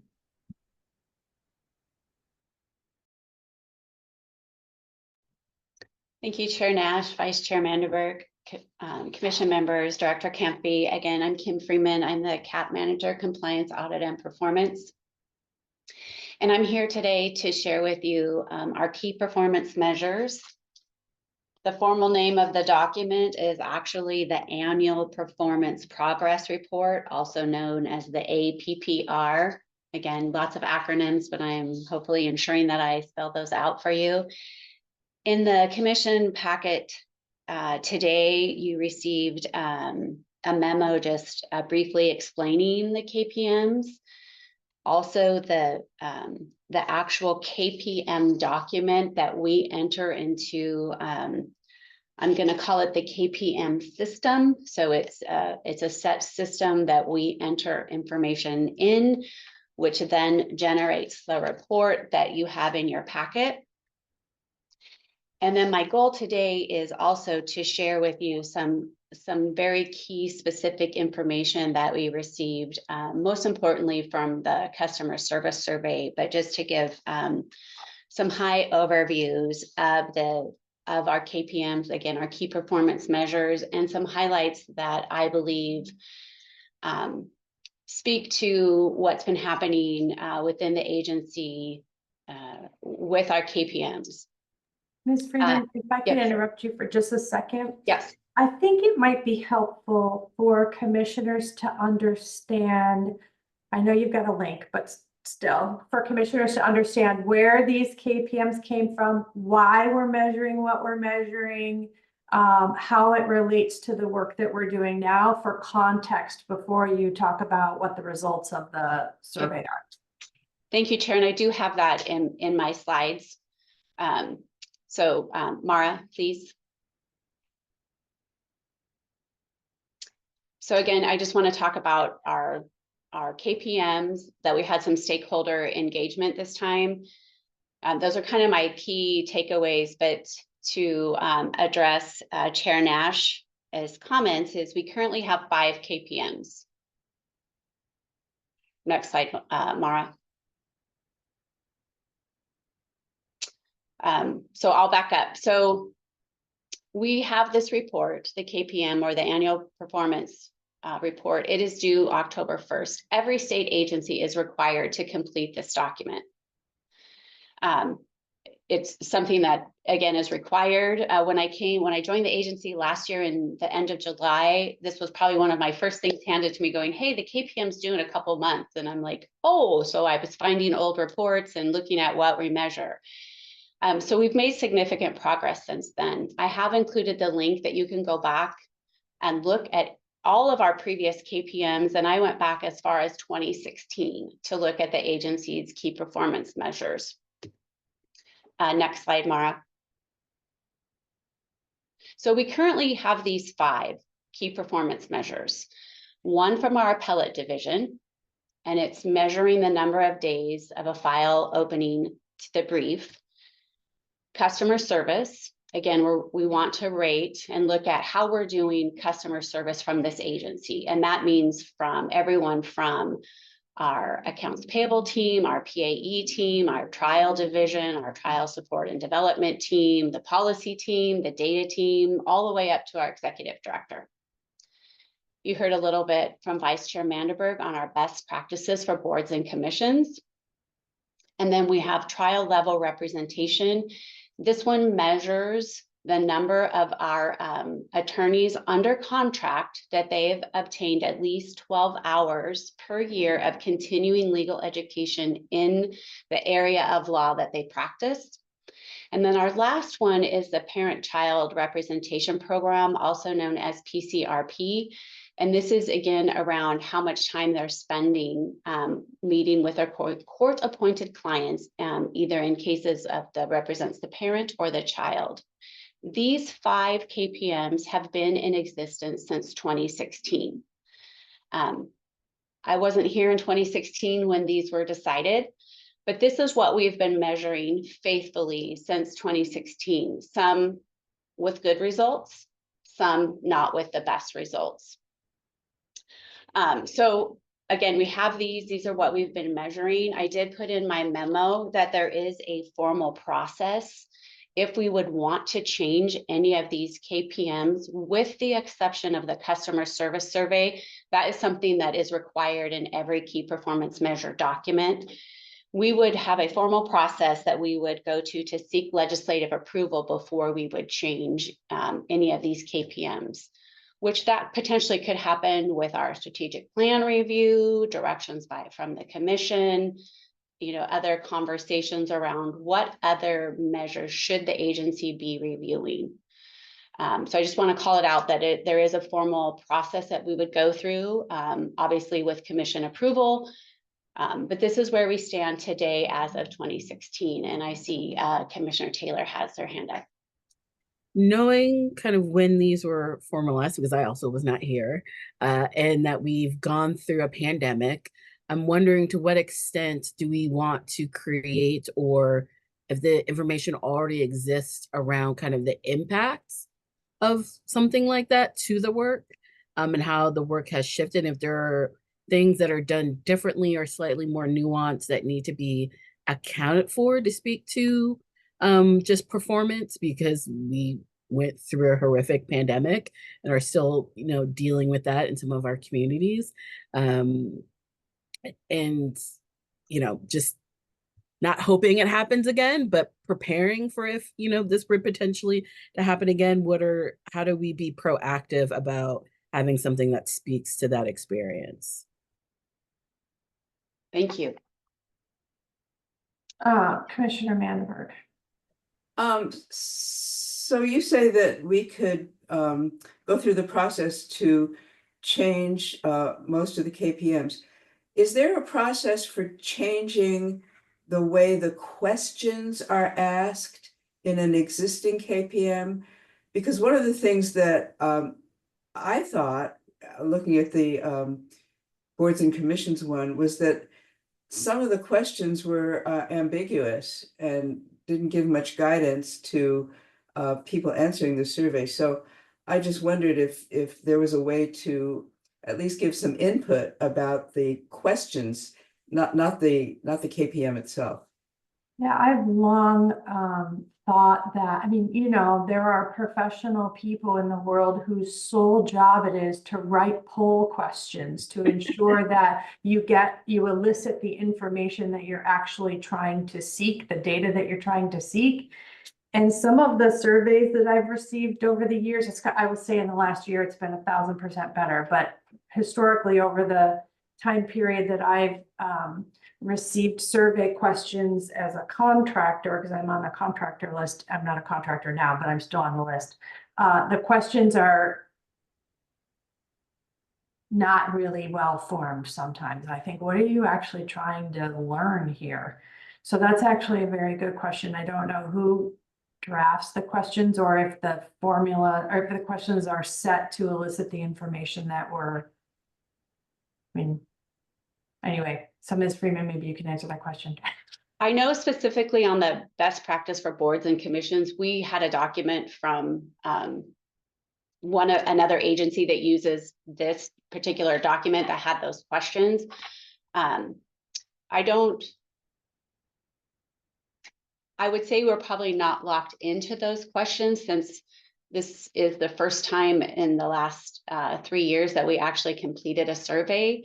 What I would say, and I would assume that our data team, both Harry and Maddie, would say that if by changing questions, right, we would want to probably change them early so we can measure over time, right? Every year we wouldn't want to keep changing questions that we ask, because we can't measure improvement or decrease of improvement, right? We couldn't measure that if we were to change questions every year.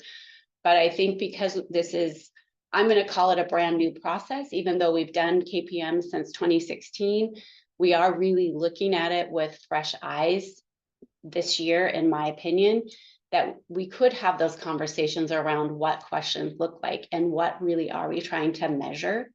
So if I understand you correctly, the categories of key performance measures come from the legislature, but our agency made up the questions? Because I didn't understand that that was the case. I thought that the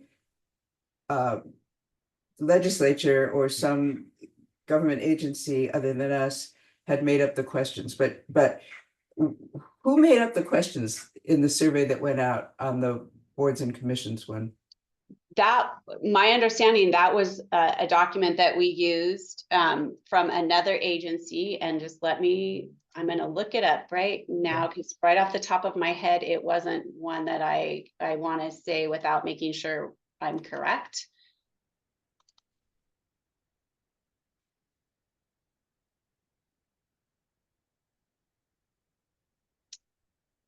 Yeah, we had that from another. Okay, it doesn't Yeah, matter. from This is another agency, what so we agency could it came change from. those, Commissioner And Menberg. the customer service, that was also a survey? The customer survey, yes, was a survey that was sent out, but those questions are the same as they have been since 2016. Okay. I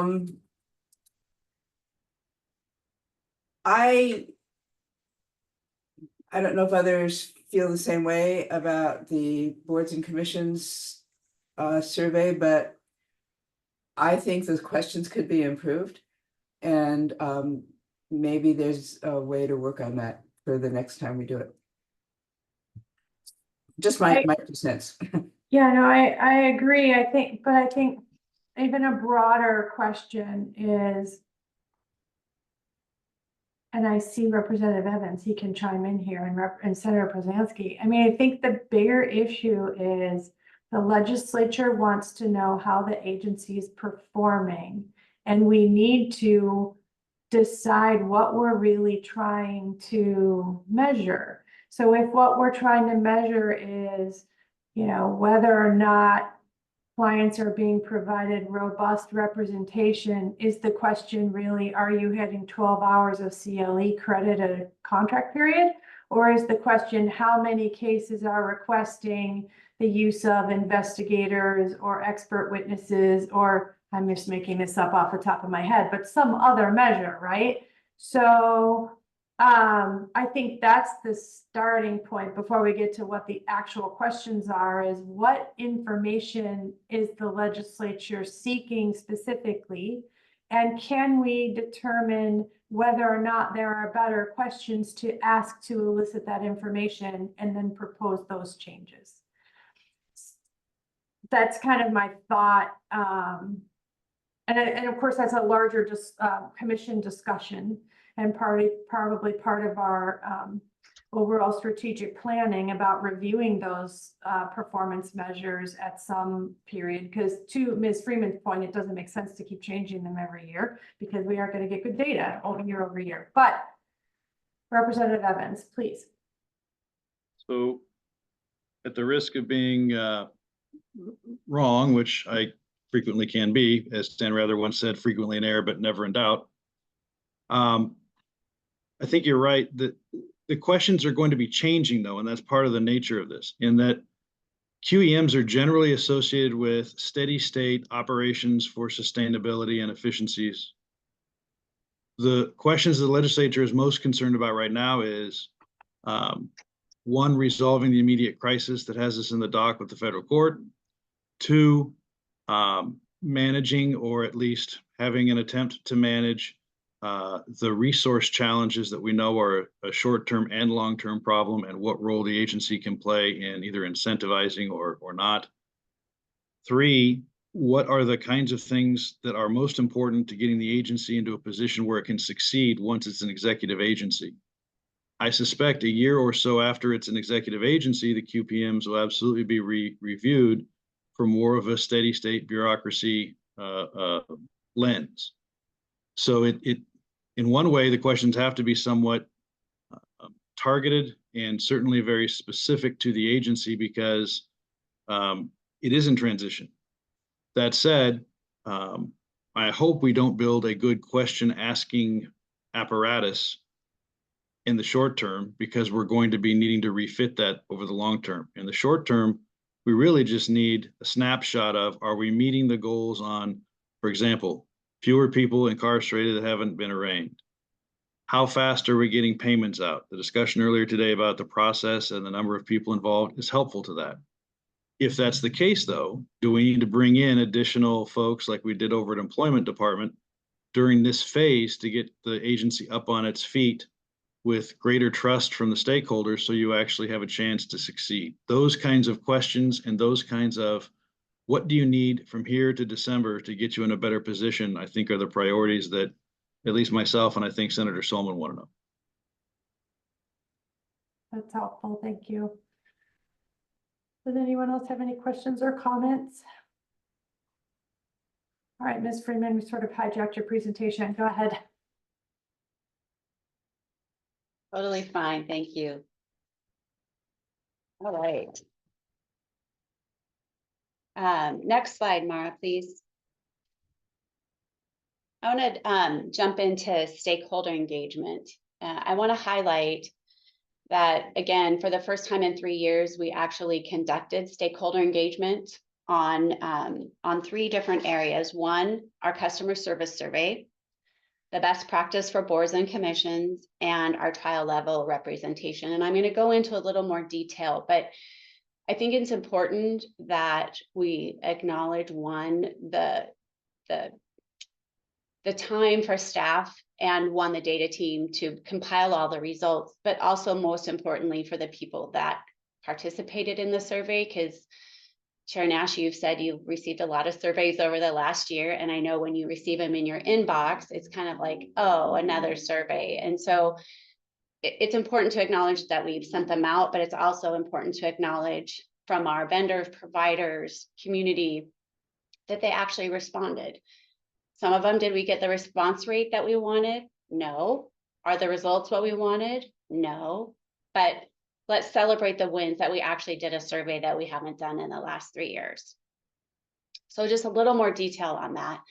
The customer service survey, again, went out through SurveyMonkey, which Commissioner Manderberg alluded to, is not the most user-friendly tool on the back end, what I call our analyzing end.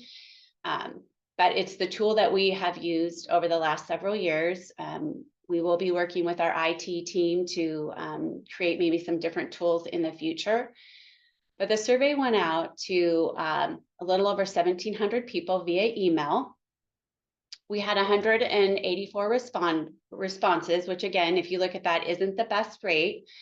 But overall, we had an 11% response rate. So depending on the type of survey, email, mail, a phone call, response rates differ anywhere between 5 and 30%. So it really kind of just depends. What I can say is the majority of the people that responded to our surveys did it within the first 3 days of receiving the survey. So I think that kind of is a telling picture that you get a survey, you're either going to do it right away when you get it, or it gets lost in your inbox. So I think there's just a little bit of that too.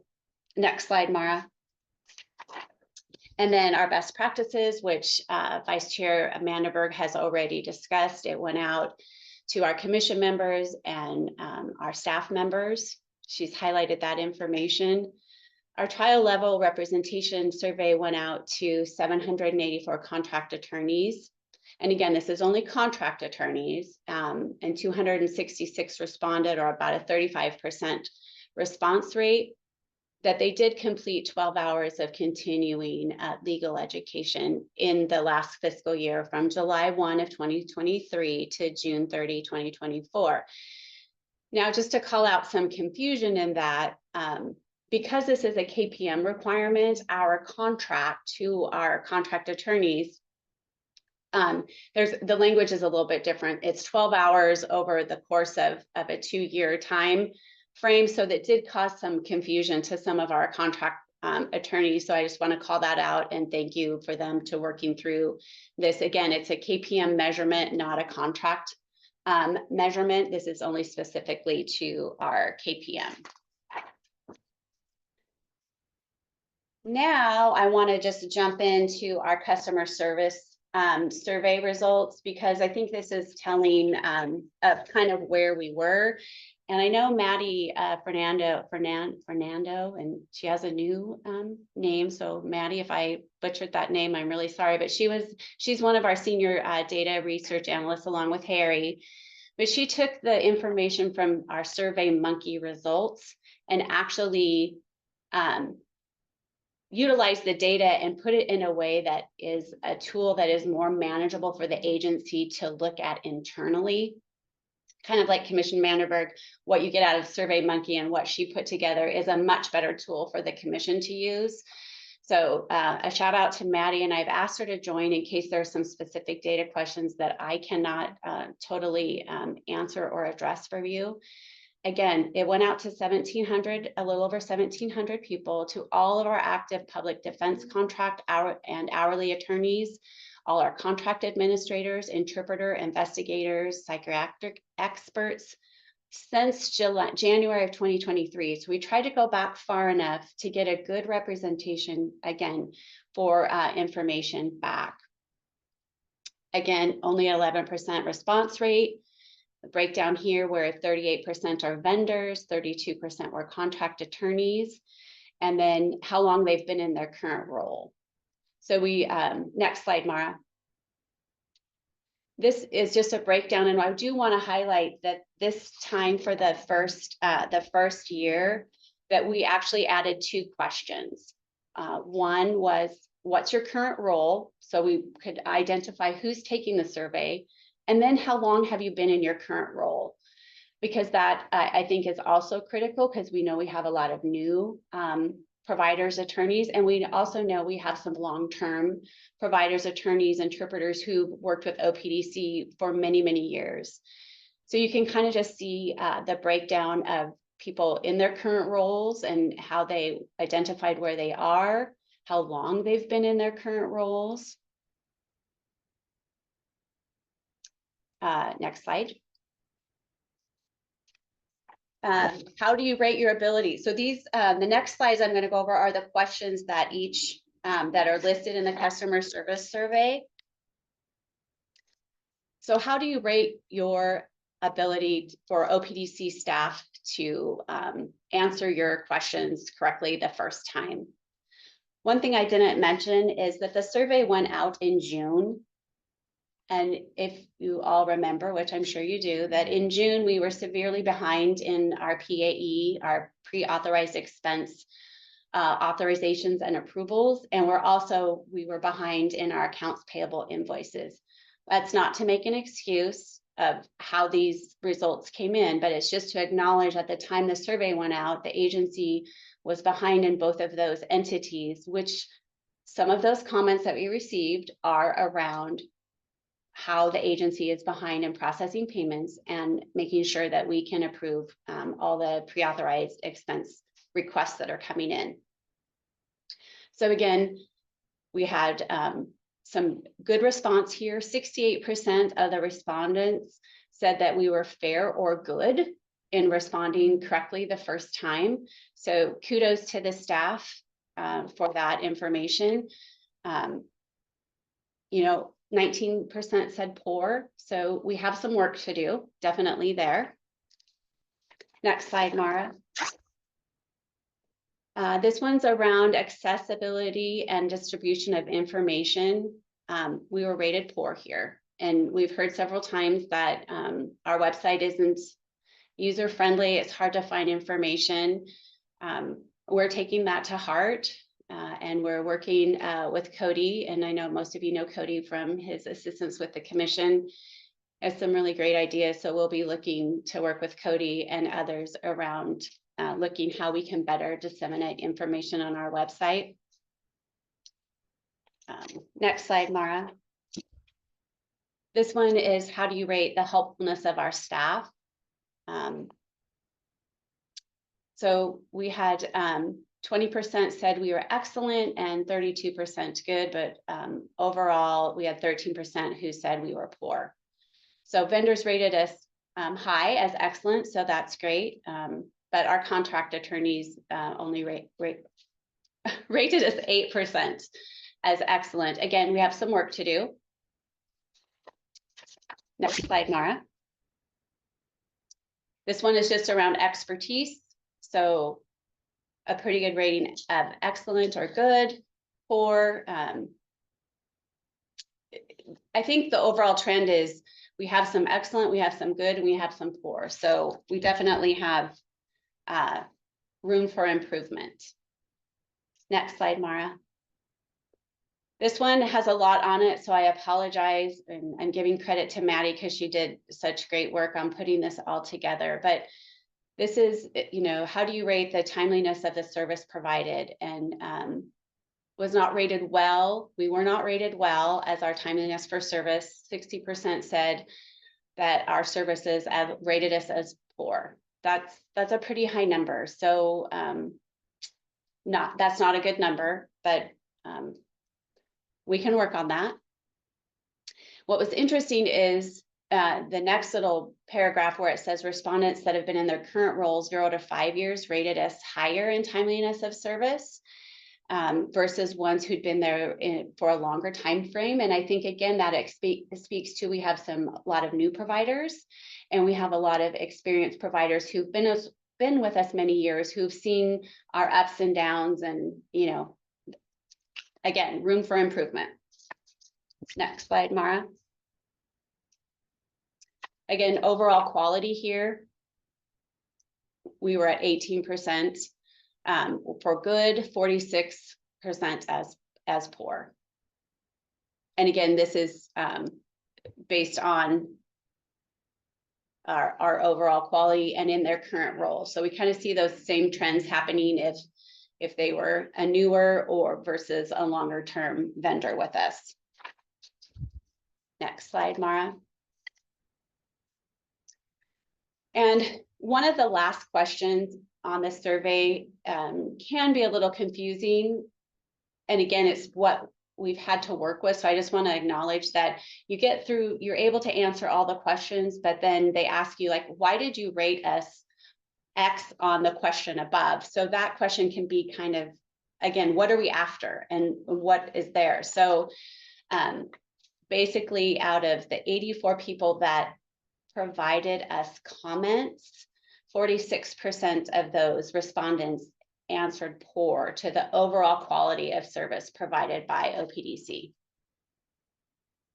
And so again, more on the lower end, they broke it out here a little bit around, you know, payments, invoicing, specifically mentioning PAE. So those were some of the themes that were throughout some of the comments.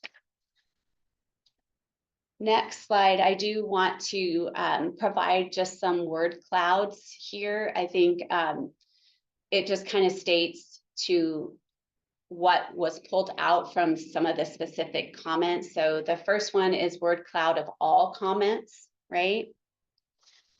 And some things in there were good and excellent comments. They called out specific staff. So they've named staff by name, which I always think is really critical, because that means whomever the staff person was really connected with the person that they were helping, because they remember their name, and maybe they work with them on a very regular basis, but it's nice to be recognized for having your name there. We did, Maddie did a word cloud for good and excellent comments. Next slide, Mara, is all the poor comments, which again is equally as important to look at. So we're not just focusing on the good, but we're also looking at the poor comments. And poor comments were around, the themes are PAE delays, so pre-authorized expense delays, account payable processing delays, lack of communication, and no response to emails or telephone calls. And I believe that is my last slide. I know I went quick, but what I also want to acknowledge is that all of the staff that participated in helping me coordinate the KPM, especially the customer service survey, to Maddie from the data team for compiling everything, to the vendors and our providers for providing responses.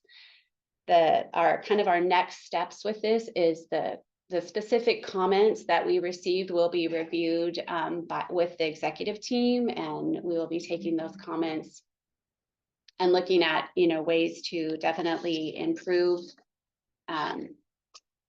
our service and our performance. And with that, I'm happy to answer any additional questions.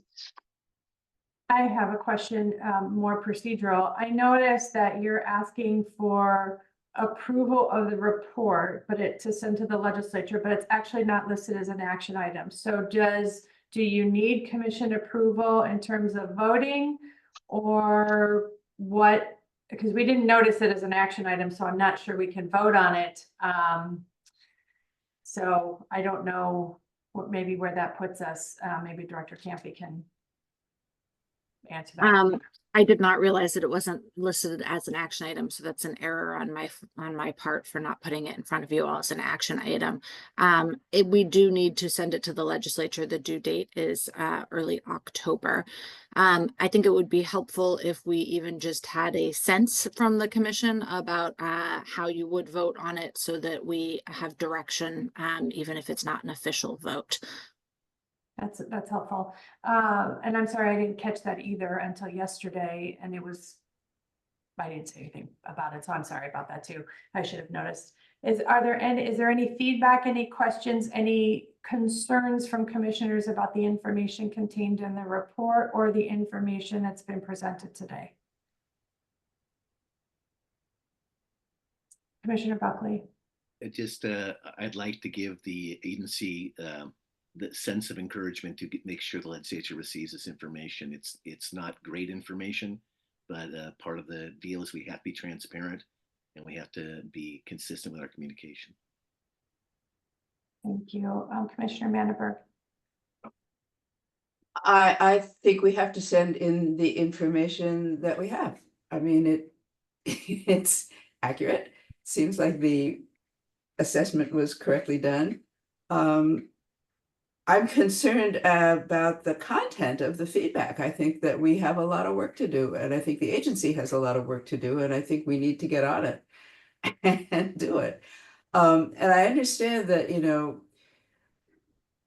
the legislature's given us a number of difficult tasks to work on simultaneously. Solving the unrepresented person's problem, doing all the things we need to do to transition to the executive branch, figuring out how to operate as a brand new commission, and improving the relationship between the commission and the agency are just three of the tasks that we have to work on simultaneously. So I think it's a challenge, but I think that meeting the criticisms that show up in these surveys is a super important thing that we have to work on simultaneously and prioritize, because I don't think we'll be able to accomplish the other tasks well unless we correct these problems that have come up. So those are my concerns.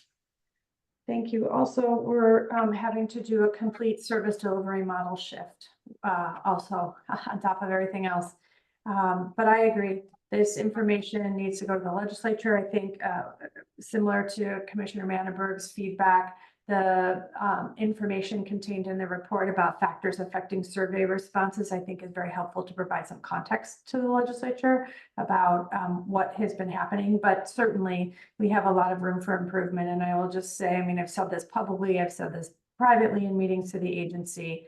I mean, the feedback about not receiving feedback from staff is, I hear that all the time. And I've been in a similar situation, where you send an email and it just goes into the abyss and nobody responds. And I mean, I'm one of those people. I've said, a response to every single email I get, even if it's I can't respond to you right now, but I'll get back to you email. Because people want to know that they're not shouting into the void. And I think there's, with some parts of the agency, there's a cultural shift that needs to be made where they need to be more responsive. And I think that the survey results here really bear that out. And so hopefully, I know that that's something that the agency's been working on. The executive team's been working on shifting that culture, and I appreciate all of their efforts. And I think that that's something that needs to be ongoing. Commissioner Smith.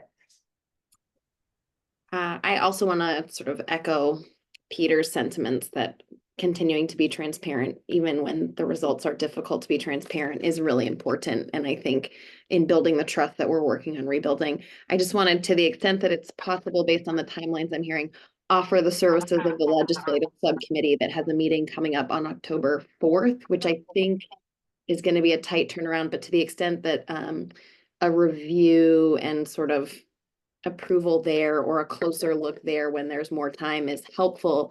I just wanted to offer that that's sort of our stated role, and we're happy to continue diving deep into these big reports.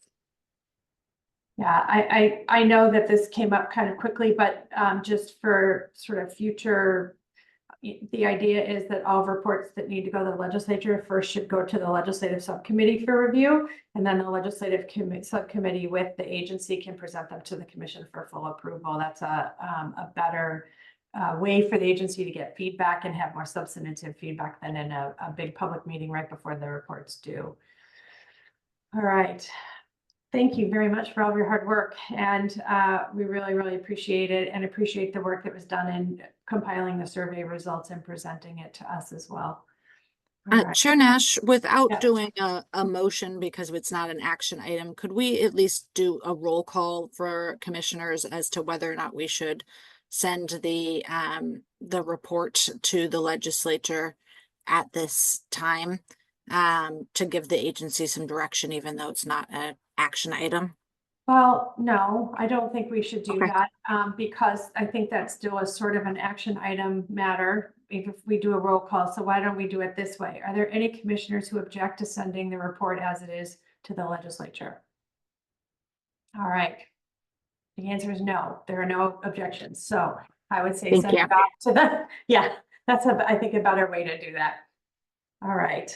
Thank you. All right, moving on to the next item, which we'll try to do quickly so our break stays intact. And that is the public, this is the second time this has come before us. We actually had a briefing on this last month regarding the public loan student forgiveness plan. So Director Campy. Thank you. This is before you all as an action item today. We are asking that the commission approve the policy for the public student loan forgiveness. I just want to give you all some background information on that, and then I would ask for a vote. Should the commission approve this public service loan forgiveness policy, the policy would go into effect on October 1st of 2024. We are on schedule to have processes in place to be able to accept applications from contractors and to have the internal review process set up. Applications can only be submitted via eFax, and that is due to private personal information. Our eFax is the only source for being able to submit private personal information in a secure method. The eFax will be the method of sending and receiving documents from the applicant and the Oregon Public Defense Commission.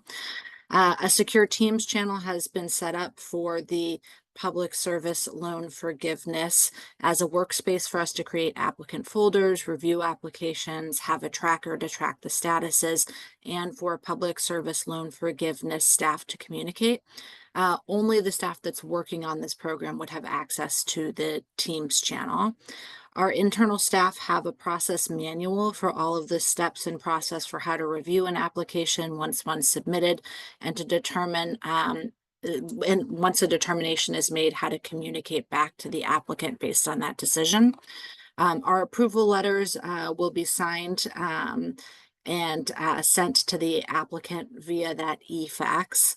Denial letters, if they're not approved, will be sent with instructions to appeal if the contractor does not agree with the outcome. If the application's missing information, documentation information request will be sent through eFax. If the applicant's not responsive within 30 days, they'll be withdrawn with an opportunity to resubmit, and there will be a 2-week follow-up to the applicant prior to the 30 days in case they missed that initial request.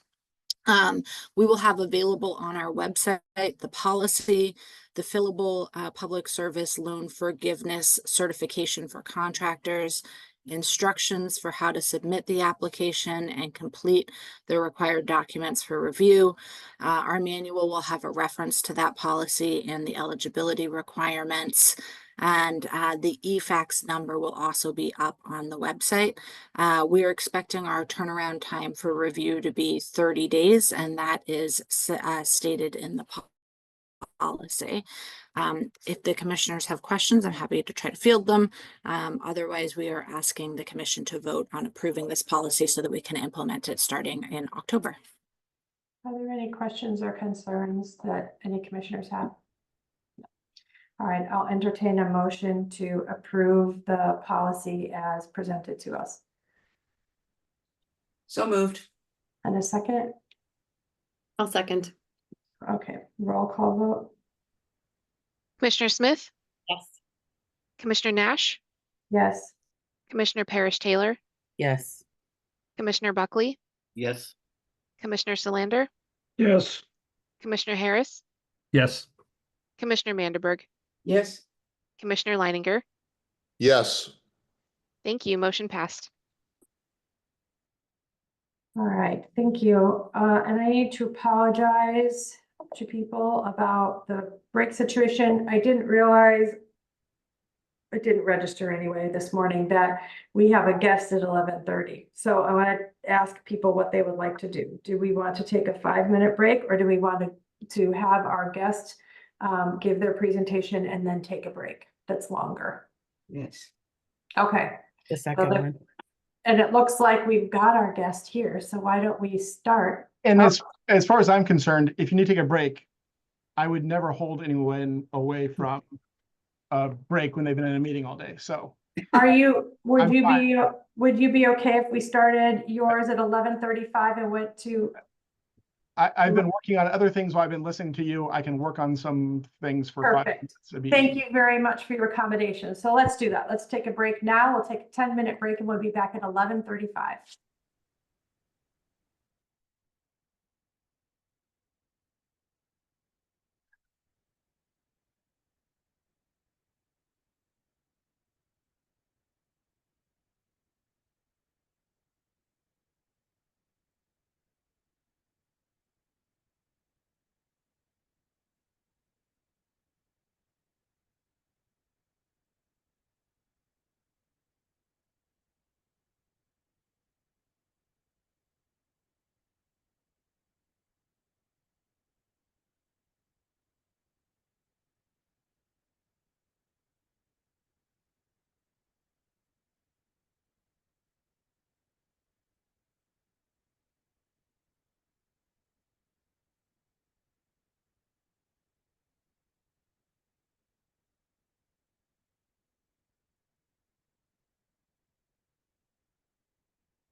So Chair Nash, Yes, sir.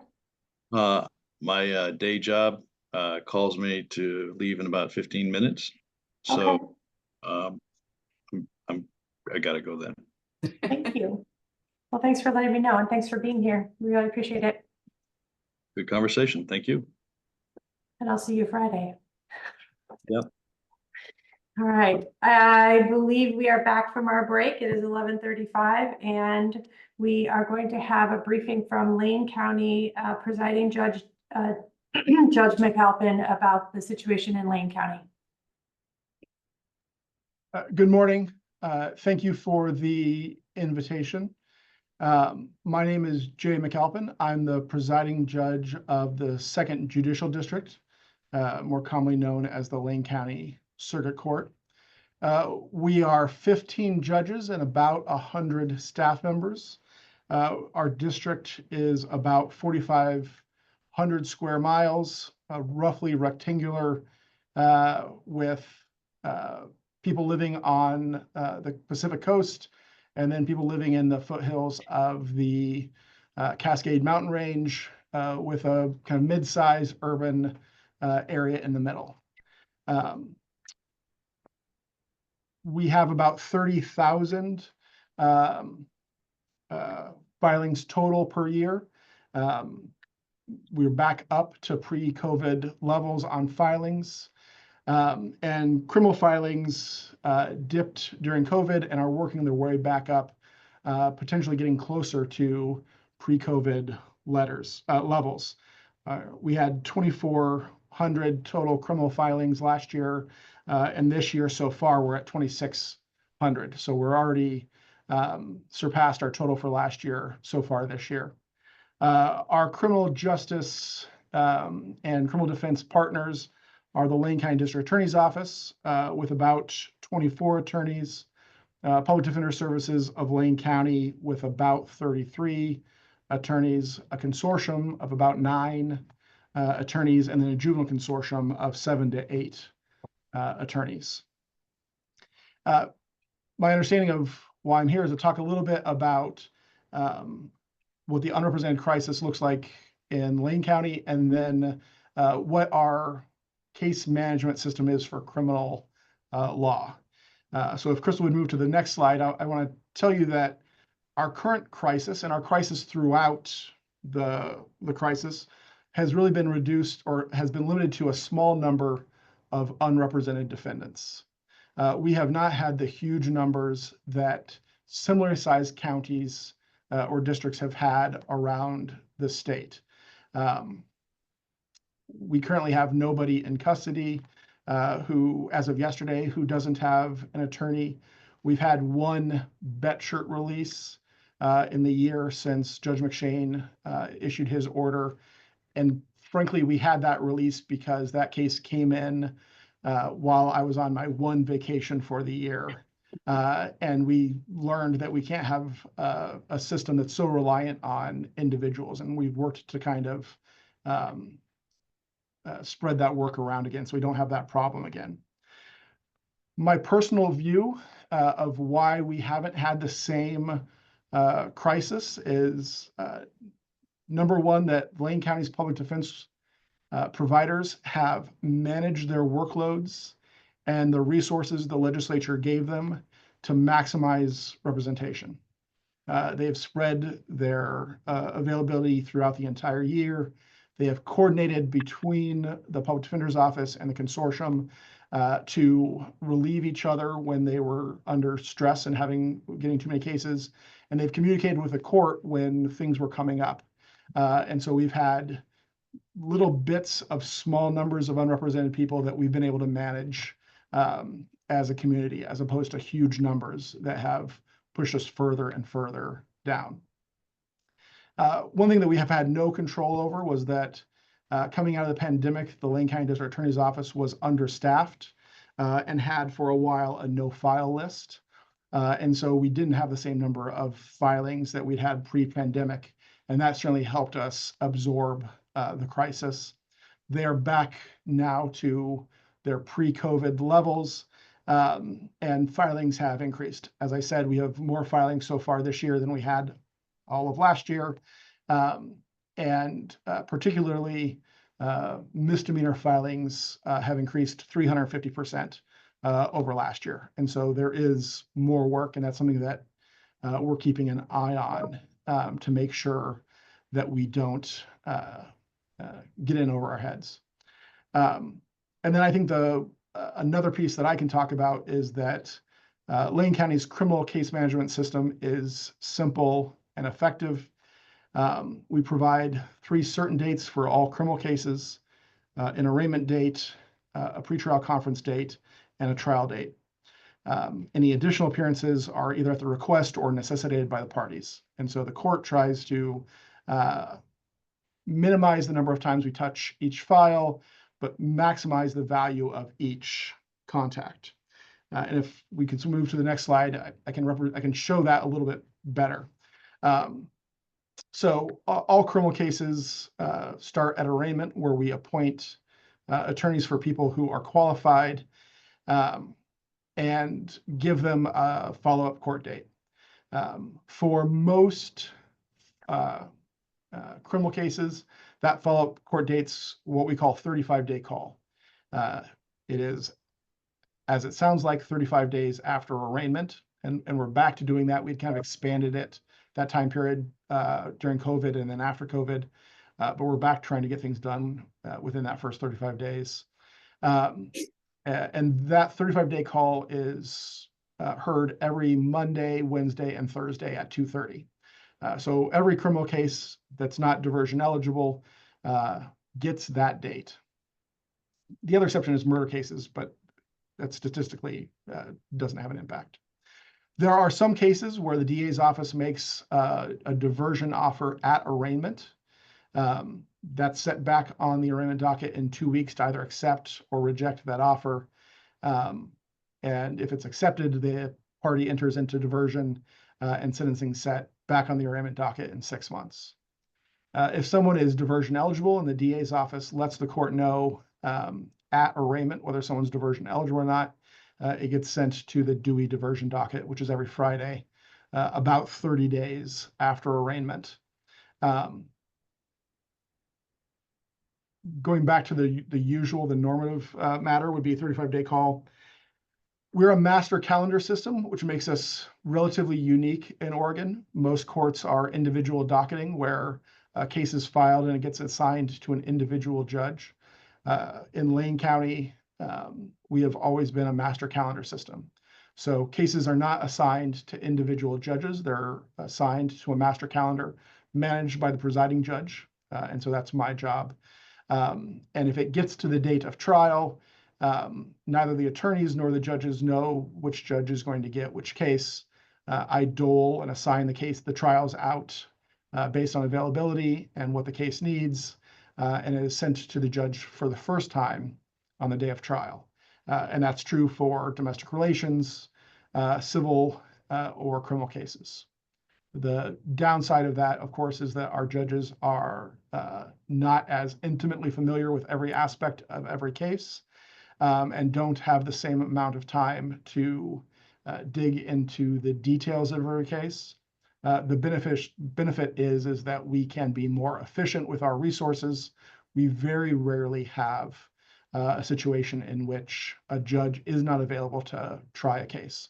Every once in a while, it happens, but it can be measured on or counted on a hand per year. My experience as a civil attorney applying in other or appearing in other courts that were individually docketed is I'd be assigned to a particular judge. I'd call in 2 days or a week before and told where I am on the priority list. If I was number 3 or number 4, the expectation is I'd get another trial date with that same judge and have to wait another 6 to some situations 12 months to get my trial date. So the downside is that our judges are having to work on the fly on criminal, civil, and domestic relations cases. The upside is that we're able to efficiently move those 30,000 filings through our system every year. And we have a close to 100% clearance rate, which means that if we have 30,000 cases filed a year, in a year, we have about 30,000 cases closed a year, which is what we use here to measure a healthy system. At 35-day call, we have, again, Monday, Wednesday, and Thursday. At 11 o'clock, my job as presiding judge to look at all the cases that have been given 35-day call for that date, to look at the judges who are available. So everyone who didn't get a trial at 9:30 is available to do 35-day call. And then I assign those cases out. Monday, I had 60 criminal cases to assign out to 5 judges. Today, I had 30 cases to assign out to 3 judges. And so it roughly works out. We average about 10 cases per 35-day call each. And the options at 35-day call are change of plea and or sentencing, request to set over, or a judicial settlement conference. And a judicial settlement conference is required prior to setting a trial date. If the system works the way it should, prosecutors will have given the defense attorney discovery and an offer well in advance of that 35-day call date. The defense attorney has had a chance to digest both the discovery and the offer and discuss it with their client, and then should be ready for either plea or sentencing or a judicial settlement conference. The reality is that the system rarely works perfectly, and so setovers can happen because the DA's office hasn't got discovery, a client hasn't been available to talk to their attorney, or for those reasons. And we, I think, liberally grant those setovers, but are in the habit of asking why. And we're asking why so we can identify what the delay in the system is, maybe provide some direction. And then we are trying internally to get better at reporting that in Odyssey. So that if a case is being set over multiple times because the DA's office hasn't been able to get discovery, then the judge can address that discovery issue. If cases are being set over multiple times because someone needs more time to talk to their client, then the judge can address that when it's appropriate. Our settlement conferences are, the attorneys come back into my chambers. I talk to them about the case. I try to think of creative ways of resolving the case or try to find some middle ground for them. And then it either results in a plea, a dismissal, or the case gets set for trial. So that's our system in a nutshell. Crystal, if you would switch to the next docket.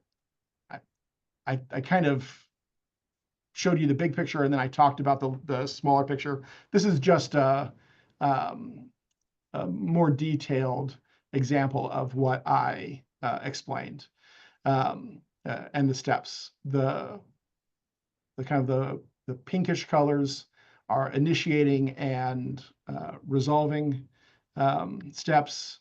The orange are things that are out of the court's control. It's up to the attorneys. And then the blue are just the options and the way we flow things through. So if everything works perfectly, there should be an arraignment, a 35-day call, and then maybe a trial. And so that should be the total touches. And we want that 35-day call date to be productive, either through a settlement conference or a judge addressing what delays there can be. In a nutshell, that's kind of the system that we have and that we've been using for about 20 years. When I started in the Lane County District Attorney's Office is when they started this process, and it's evolved. I can tell you from my personal experience, when I was a new lawyer in the Lane County District Attorney's Office, I would have 4 trials a day.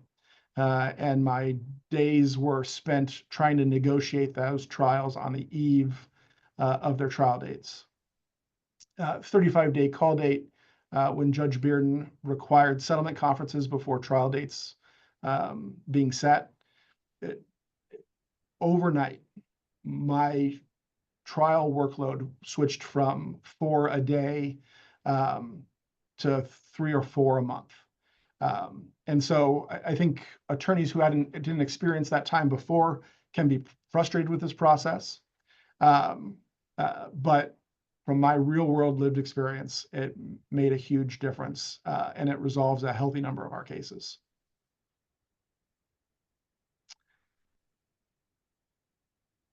Anyone have any questions for me? I was told, don't talk too fast, leave some time for questions. I worried that I failed the first part, but at least I have some time for questions. Thank you. We really appreciate it. Commissioner Smith. So it sounds like if you were to make sort of a recommendation to us or to colleagues across the state, it's really the 35-day call date that is doing the heaviest lift in terms of helping you manage your representation issues. Is that fair to say? Yeah, and there's some caveats to that. One is that each of our systems and sizes and resources are so different that it's really hard for me to recommend a one size fits all type of process.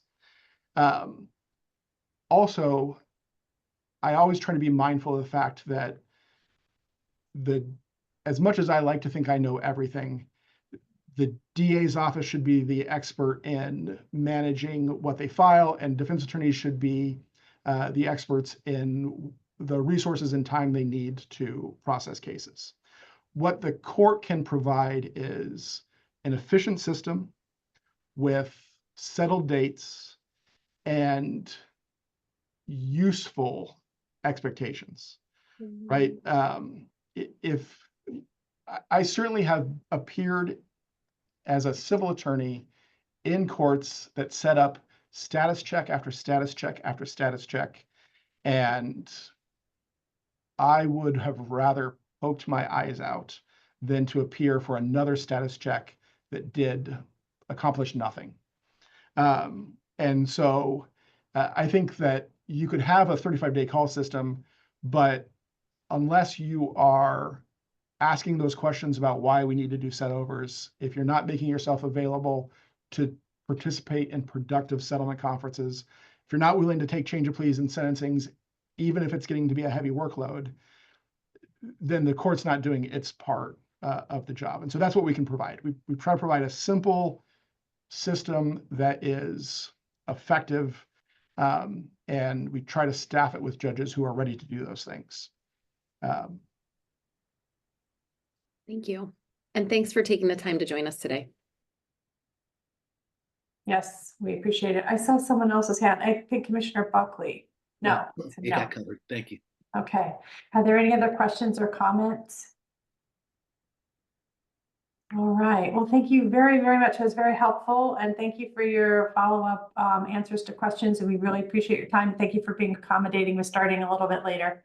I actually had a whole joke about the fact that I gave Brooke a compliment at the beginning. I felt the need to write out a list of things that I thought he didn't do well, but I didn't have enough time. But of course, now I have enough time, and I didn't actually write anything, a list of things that Brooke didn't do well. So I thought I'd needle him a little bit. Thank you. Thank you very much for your time. Thank you very much for the invitation. All right. Moving on to our legislative update from Ms. Taylor. Hi, thank you, Chair Nash. Let me just share my screen with our presentation.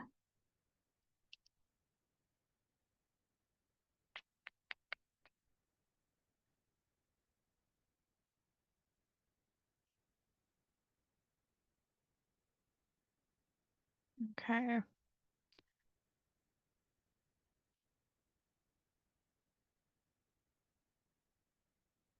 Great. If there are questions, please just speak up because I can't always see all the hands on the side. So this is our legislative update. We have September legislative days coming up next week, and I just kind of wanted to go over what committees the commission will be appearing in front of and what the LFO recommendations for our submitted requests are. Those have been posted online. So again, these are just going to be recommendations that I'm going through. The emergency board hasn't actually made any decisions until legislative days. So first, just a quick overview of the legislative landscape as we go into September legislative days. The emergency board, of course, has limited funds. Only so much money is put into the emergency board at the end of a session. And as requests come in, that fund amount is reduced. I believe right now they have about $43 million in the emergency board. So there is relatively limited funding. And then as you're probably aware, there have been substantial fires this fire season, I believe some of which are still ongoing. And so those are really taking up or likely to take up a large amount of that remaining emergency fund. So those things have kind of created a limited fiscal environment going into these legislative days. As you'll remember from our last commission meeting, we had a series of requests and we had a discussion about whether we should keep those requests as they were written or if we should amend them so that they weren't using general fund. And the commission really agreed that we should be requesting to use the SPAs available and the funds available rather than general fund.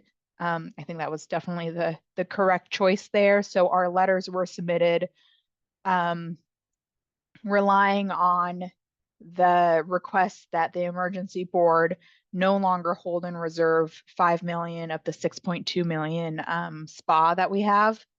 And then using that full SPA, no general funds are being requested. Also, as you heard Director Camphy note, we have been participating in a series of meetings, one of which is on Friday, with legislative leadership, the governor's office, and system partners to better understand the underlying causes and potential solutions of the unrepresented crisis, which really, I think that entire conversation really connects into the emergency board requests and the requests we'll be making during session. With that, so we have legislative committees coming up. We will be in front of 3 committees during Ledge Days, the Joint House and Senate Judiciary Committees, where we'll be giving a brief presentation on the unrepresented numbers and our executive transition. The Public Safety Subcommittee, where we have 2 reports, the executive transition and the unrepresented report, as well as all our items, which are the FIP extension, a reorganization, the request for additional MAC, the request for assignment coordinators, and requests for some additional staffing through the executive move. I'll note here, it's also in a future slide, the request for the Southwest Oregon office was removed from the agenda at what I'll just say is a higher pay level than mine. So I don't have a lot of information about that, but it's no longer being heard on the agenda. That said, it could be a pop going forward in the session. And then we're also up in the General Government Subcommittee, though this is just for consent reports, remediation plan, or our FCMS report. So first we have Joint Judiciary. We'll be providing, like I said, a brief presentation on the unrepresented and executive transition. We've been asked to come in for 15 minutes, so it will really be a fairly brief presentation. We will also be submitting the comprehensive public defense report for December legislative days. So that's really going to be the large presentation that we give next time around in front of Judiciary. Then we have the Public Safety Subcommittee.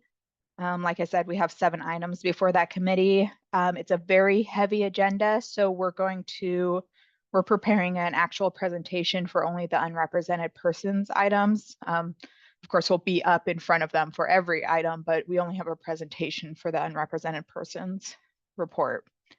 OJD will also be presenting on this topic, so we'll hear from both of us on this item.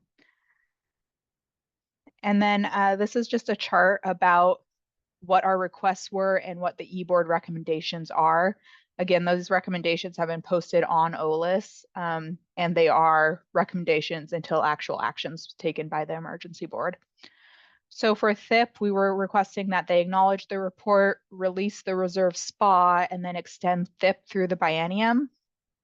The recommendation is that they'll acknowledge the report. They're going to deny the request to remove the reservation on the SPA, and they're deferring the request for extension until December. So this denial of the request to remove the reservation on the SPA is repeated throughout multiple of these recommendations. I think the assumption there is that they don't feel comfortable releasing that SPA at this time, and they want to hold it until we get to December, where we would be able to potentially do a rebalance to pay for that THIP extension. And at that time, once they're sure the money is all there, they could release the SPA. For our org structure, that report transferred funds between multiple divisions within the agency. And it also requested 4 permanent positions. The recommendation is to establish 3 of the limited positions. And these positions, it's 3 program analysts, 4. And what that will do is allow us to move our current program analysts who work in trial support and development over to these new positions, because they're currently sitting within the procurement section of administrative division. And so that will free up the 3 procurement positions, which we're requesting to downclass into actual procurement analyst positions, along with a manager 4 to a manager 3. And that will allow us to go out and hire those 3 procurement positions and a procurement manager. So we'll be able to establish a actual procurement division within the agency. So we're prepared to move to the executive branch. The 25 additional MAC was deferred until December. Our assignment coordinators, which are the request for 2 additional positions to act as the assignment coordinators who manage the THIP cases. We requested them as full-time permanent positions, and the recommendation is to authorize them as limited duration positions within CAP. But I think it's still very exciting that we're going to have 2 more assignment coordinators. That should really increase the number of THIP cases we were able to assign, including on those Barrett Shark cases. Our additional staffing positions, we had 2 positions in IT, and then this is also the backfill of the AP and PAE positions. We were authorized the 1 chief data officer limited duration position, and the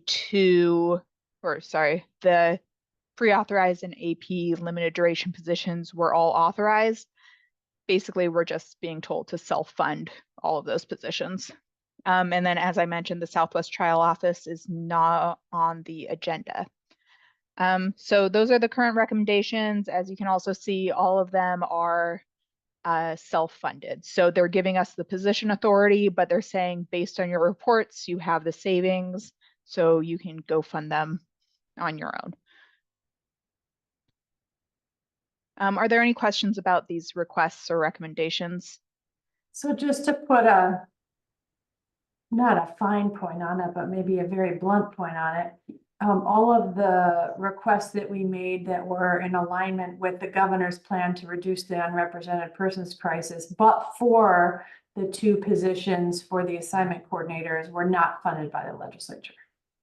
Were not recommended by LFO. Sorry, let's be very specific. We're not recommended by LFO to move forward. Correct?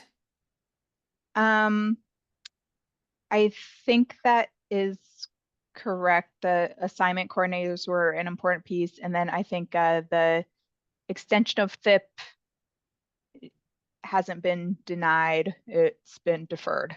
And the additional MAC has been deferred, and the Southwest Trial Office. Just to be clear, the Southwest Trial Office was removed by legislative leadership. It was not an agency decision. So that's not being presented to the E-Board because the legislature's decided they're not going to consider it. Okay, Commissioner Buckley. My head's kind of spinning here a little bit. Thank you, at least, for this information. In the presentation that is going to be provided to on the unrepresented crisis, I'm hoping that there will be at least a mention of the plan that we have presented to the governor. I just don't think enough people have paid attention to the fact that a plan does exist. So I'm hoping at least that will get mentioned so we can get more awareness that if there's a better plan, I'm sure the commission would love to see what the better plan is, but I just want to raise awareness that the plan submitted to the governor. Thank you.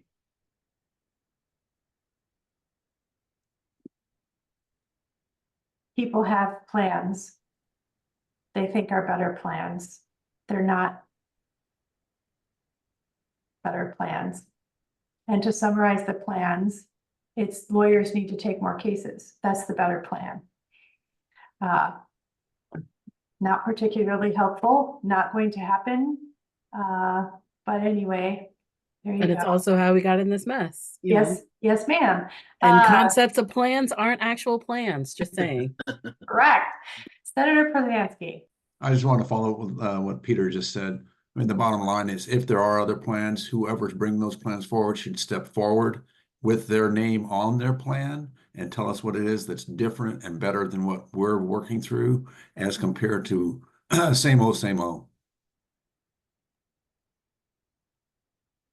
Well, all right, I'm going to be quiet. Thank you, Senator Prozanski. Any other comments or suggestions or questions, Commissioner Smith? Yeah, just to echo that, but to say that I'm happy to be available to talk to anyone who has other ideas, either about how to tweak or reform the governor's plan that we put together or about other specifics, just so that there's a point of contact. I would be more than happy to brainstorm or think through ideas with anyone who's open to it, and then take those back to our legislative subcommittee. Commissioner Parrish-Taylor.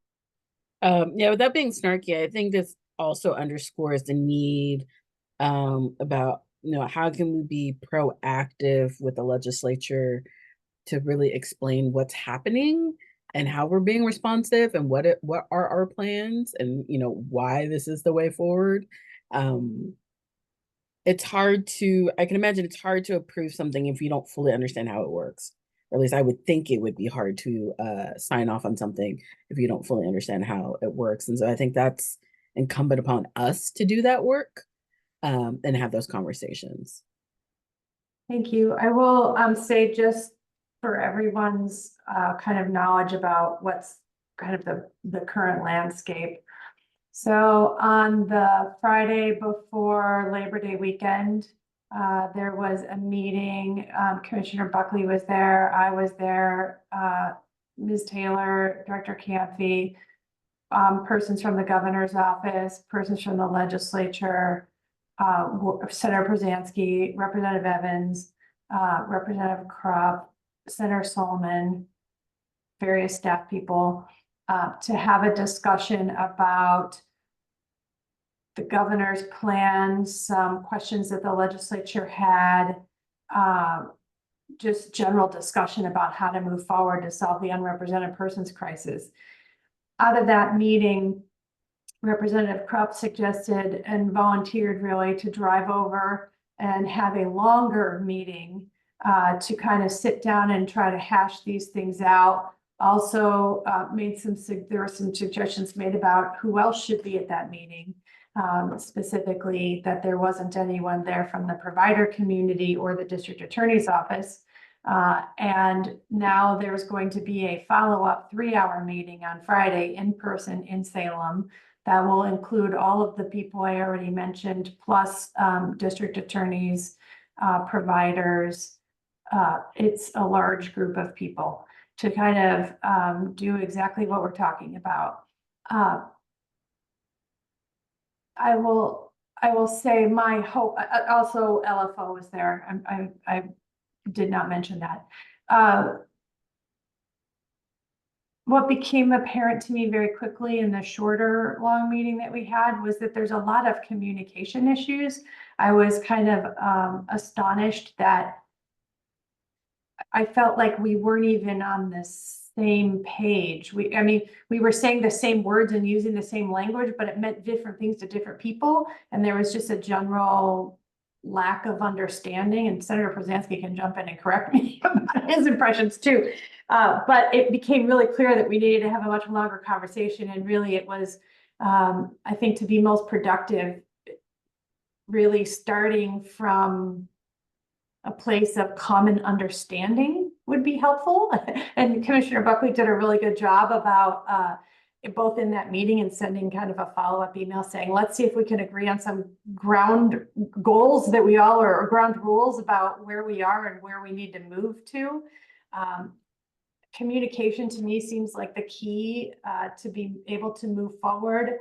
I hope that we have some strong facilitation during the meeting on Friday to be able to do that and to be able to have some meaningful discussions. There's a lot of different big personalities that are going to be in that room, and hopefully we can all get to a place of common understanding with the idea that we're all trying to solve the same goal and come up with some good ideas. That's my hope. Does Senator Przansky, Commissioner Buckley want to jump in and add in anything to my comments about that? I think you described it very accurately, and I appreciate it. And I appreciate all the effort you put in and all the time you've put in. But I really hope that one of the goals for the Friday meeting is to get on the same page, just in regard to that there is a plan that's been submitted. That plan would end the unrepresented crisis by February of 2025 if followed. The unrepresented in custody crisis and the unrepresented crisis overall by 2026 if followed. And to have the ability at some point to have a discussion on that plan, to the point where I had a good discussion yesterday with one of the stakeholders, and just talking about the difference between, we set the 1,580 hours, is that up for discussion? Can we have a discussion on that? What would that mean? We have a Moss Adams 6-year plan.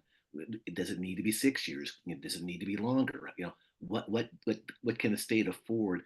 I hope we can have discussions on the substance of the ideas, and not about how communications or emails have been exchanged. All I would add is that there has been a change as to everyone being in person. Due to my conflicts I have been able to get a permission to appear virtually. Well, I'm glad you'll be there, whether it's virtually or not. And I hope that, Commissioner Buckley, I hope you can also be there. I know it's a long drive for you, if not in person and by video. I'm driving up for it. Wonderful. Thank you. All right. And looking for hands, no hands. All right. With that, we can move on. I just have one quick comment. Oh, I'm sorry. I didn't see you. Yeah, as part of those conversations, to what extent are folks with lived experience being included? Sounds like 0, but just wanted to confirm. I'd say 0. I think I can't think of anybody that's on the invitation list that has lived experience. Agreed. All right. Moving on to the update regarding the 6-year plan. I do just have a few more slides. Oh, I'm sorry. I mean, this is definitely the most consequential, but again, we have some consent reports in general government. These are rarely questioned. It's kind of done in block, but I'll be there if needed. And then I just wanted to talk about looking ahead to December emergency board. Obviously, the conversations we're having in these meetings will have a large part in that, but I really wanted to focus on this timeline. It's a very quick turnaround because reports and letters are due to LFO by November 4th, which means that they need to be approved by our commission during the October meeting, which means that we need to draft them and have them ready to go in about 2.5 weeks from now, and about 2 weeks after legislative days. So we have a legislative committee hold for October 4th, which we'll be making official soon, hopefully. But there will be a lot of materials fairly quickly after this. And that's everything. Thank you. Thank you very much. And thank you for highlighting the reports that we have to have in place and approve. All right, so the 6-year plan. Thank you. We have invited Jesse from Moss Adams to provide an update to you all on the 6-year plan with an expectation that this is going to be back in front of you in October. So with that, I'll hand it over to Jesse. Great. Thank you so much, Director Campy, and thank you to the Commission for inviting me here today. Much like Lisa, I have some slides to share with you all. So please let me know if these are not popping up or you can't see them. We're going to kick this off with just kind of recapping how far we have come in the development of this 6-year plan. Based on some of the discussion that just happened, it sounds like there has been a lot of good evolutions to the plan, really to make this as useful as possible for you all to have these discussions moving forward with a variety of folks, and kind of helping to refine the plan over time to make sure, again, that it is as useful as possible for you to have these discussions and start putting some action items together. So started all the way back in September 2023. So the first iteration of the plan was completed in March, and then it was presented in March, and that was when we got the update to shift kind of those hours from that 2080 to that 1578, really to align with some of kind of the annual hours expectations that were part of other departments. So in April, we made updates to the plan, and then in May, the Commission adopted the National Public Defense Workload Standards. And so with kind of that next evolution and that next decision point, the plan is undergoing a second round of updates in order to apply those standards to the report and to the plan. So where we are now, we are right at the very end of having completed those updates. And I'll kind of describe those activities and the methodology for you all today. The report is also in the process of being updated with this new information. And then, exactly as Director Campy mentioned, the plan is to have this back in front of you all in October. So the process to update the plan, again, just kind of giving you an idea of the activities that we did in order to kind of convert from the Oregon study case type categories that were used to the National Public Defense Workload Standards. So we reviewed the current data that was used in the plan and the case charges. So there are about 890, just under 900 unique entries for charges. So this is, I'm sure, not new information, but just in case anybody isn't familiar, definitions, case charges, things like theft, trespassing, arson, robbery, murder. And then what we needed to do is apply those case charge types to the National Public Defense Workload Standards criteria. And so that case type categorization are felony, high, felony mid, misdemeanor, parole violation. There's a list of them. So what we did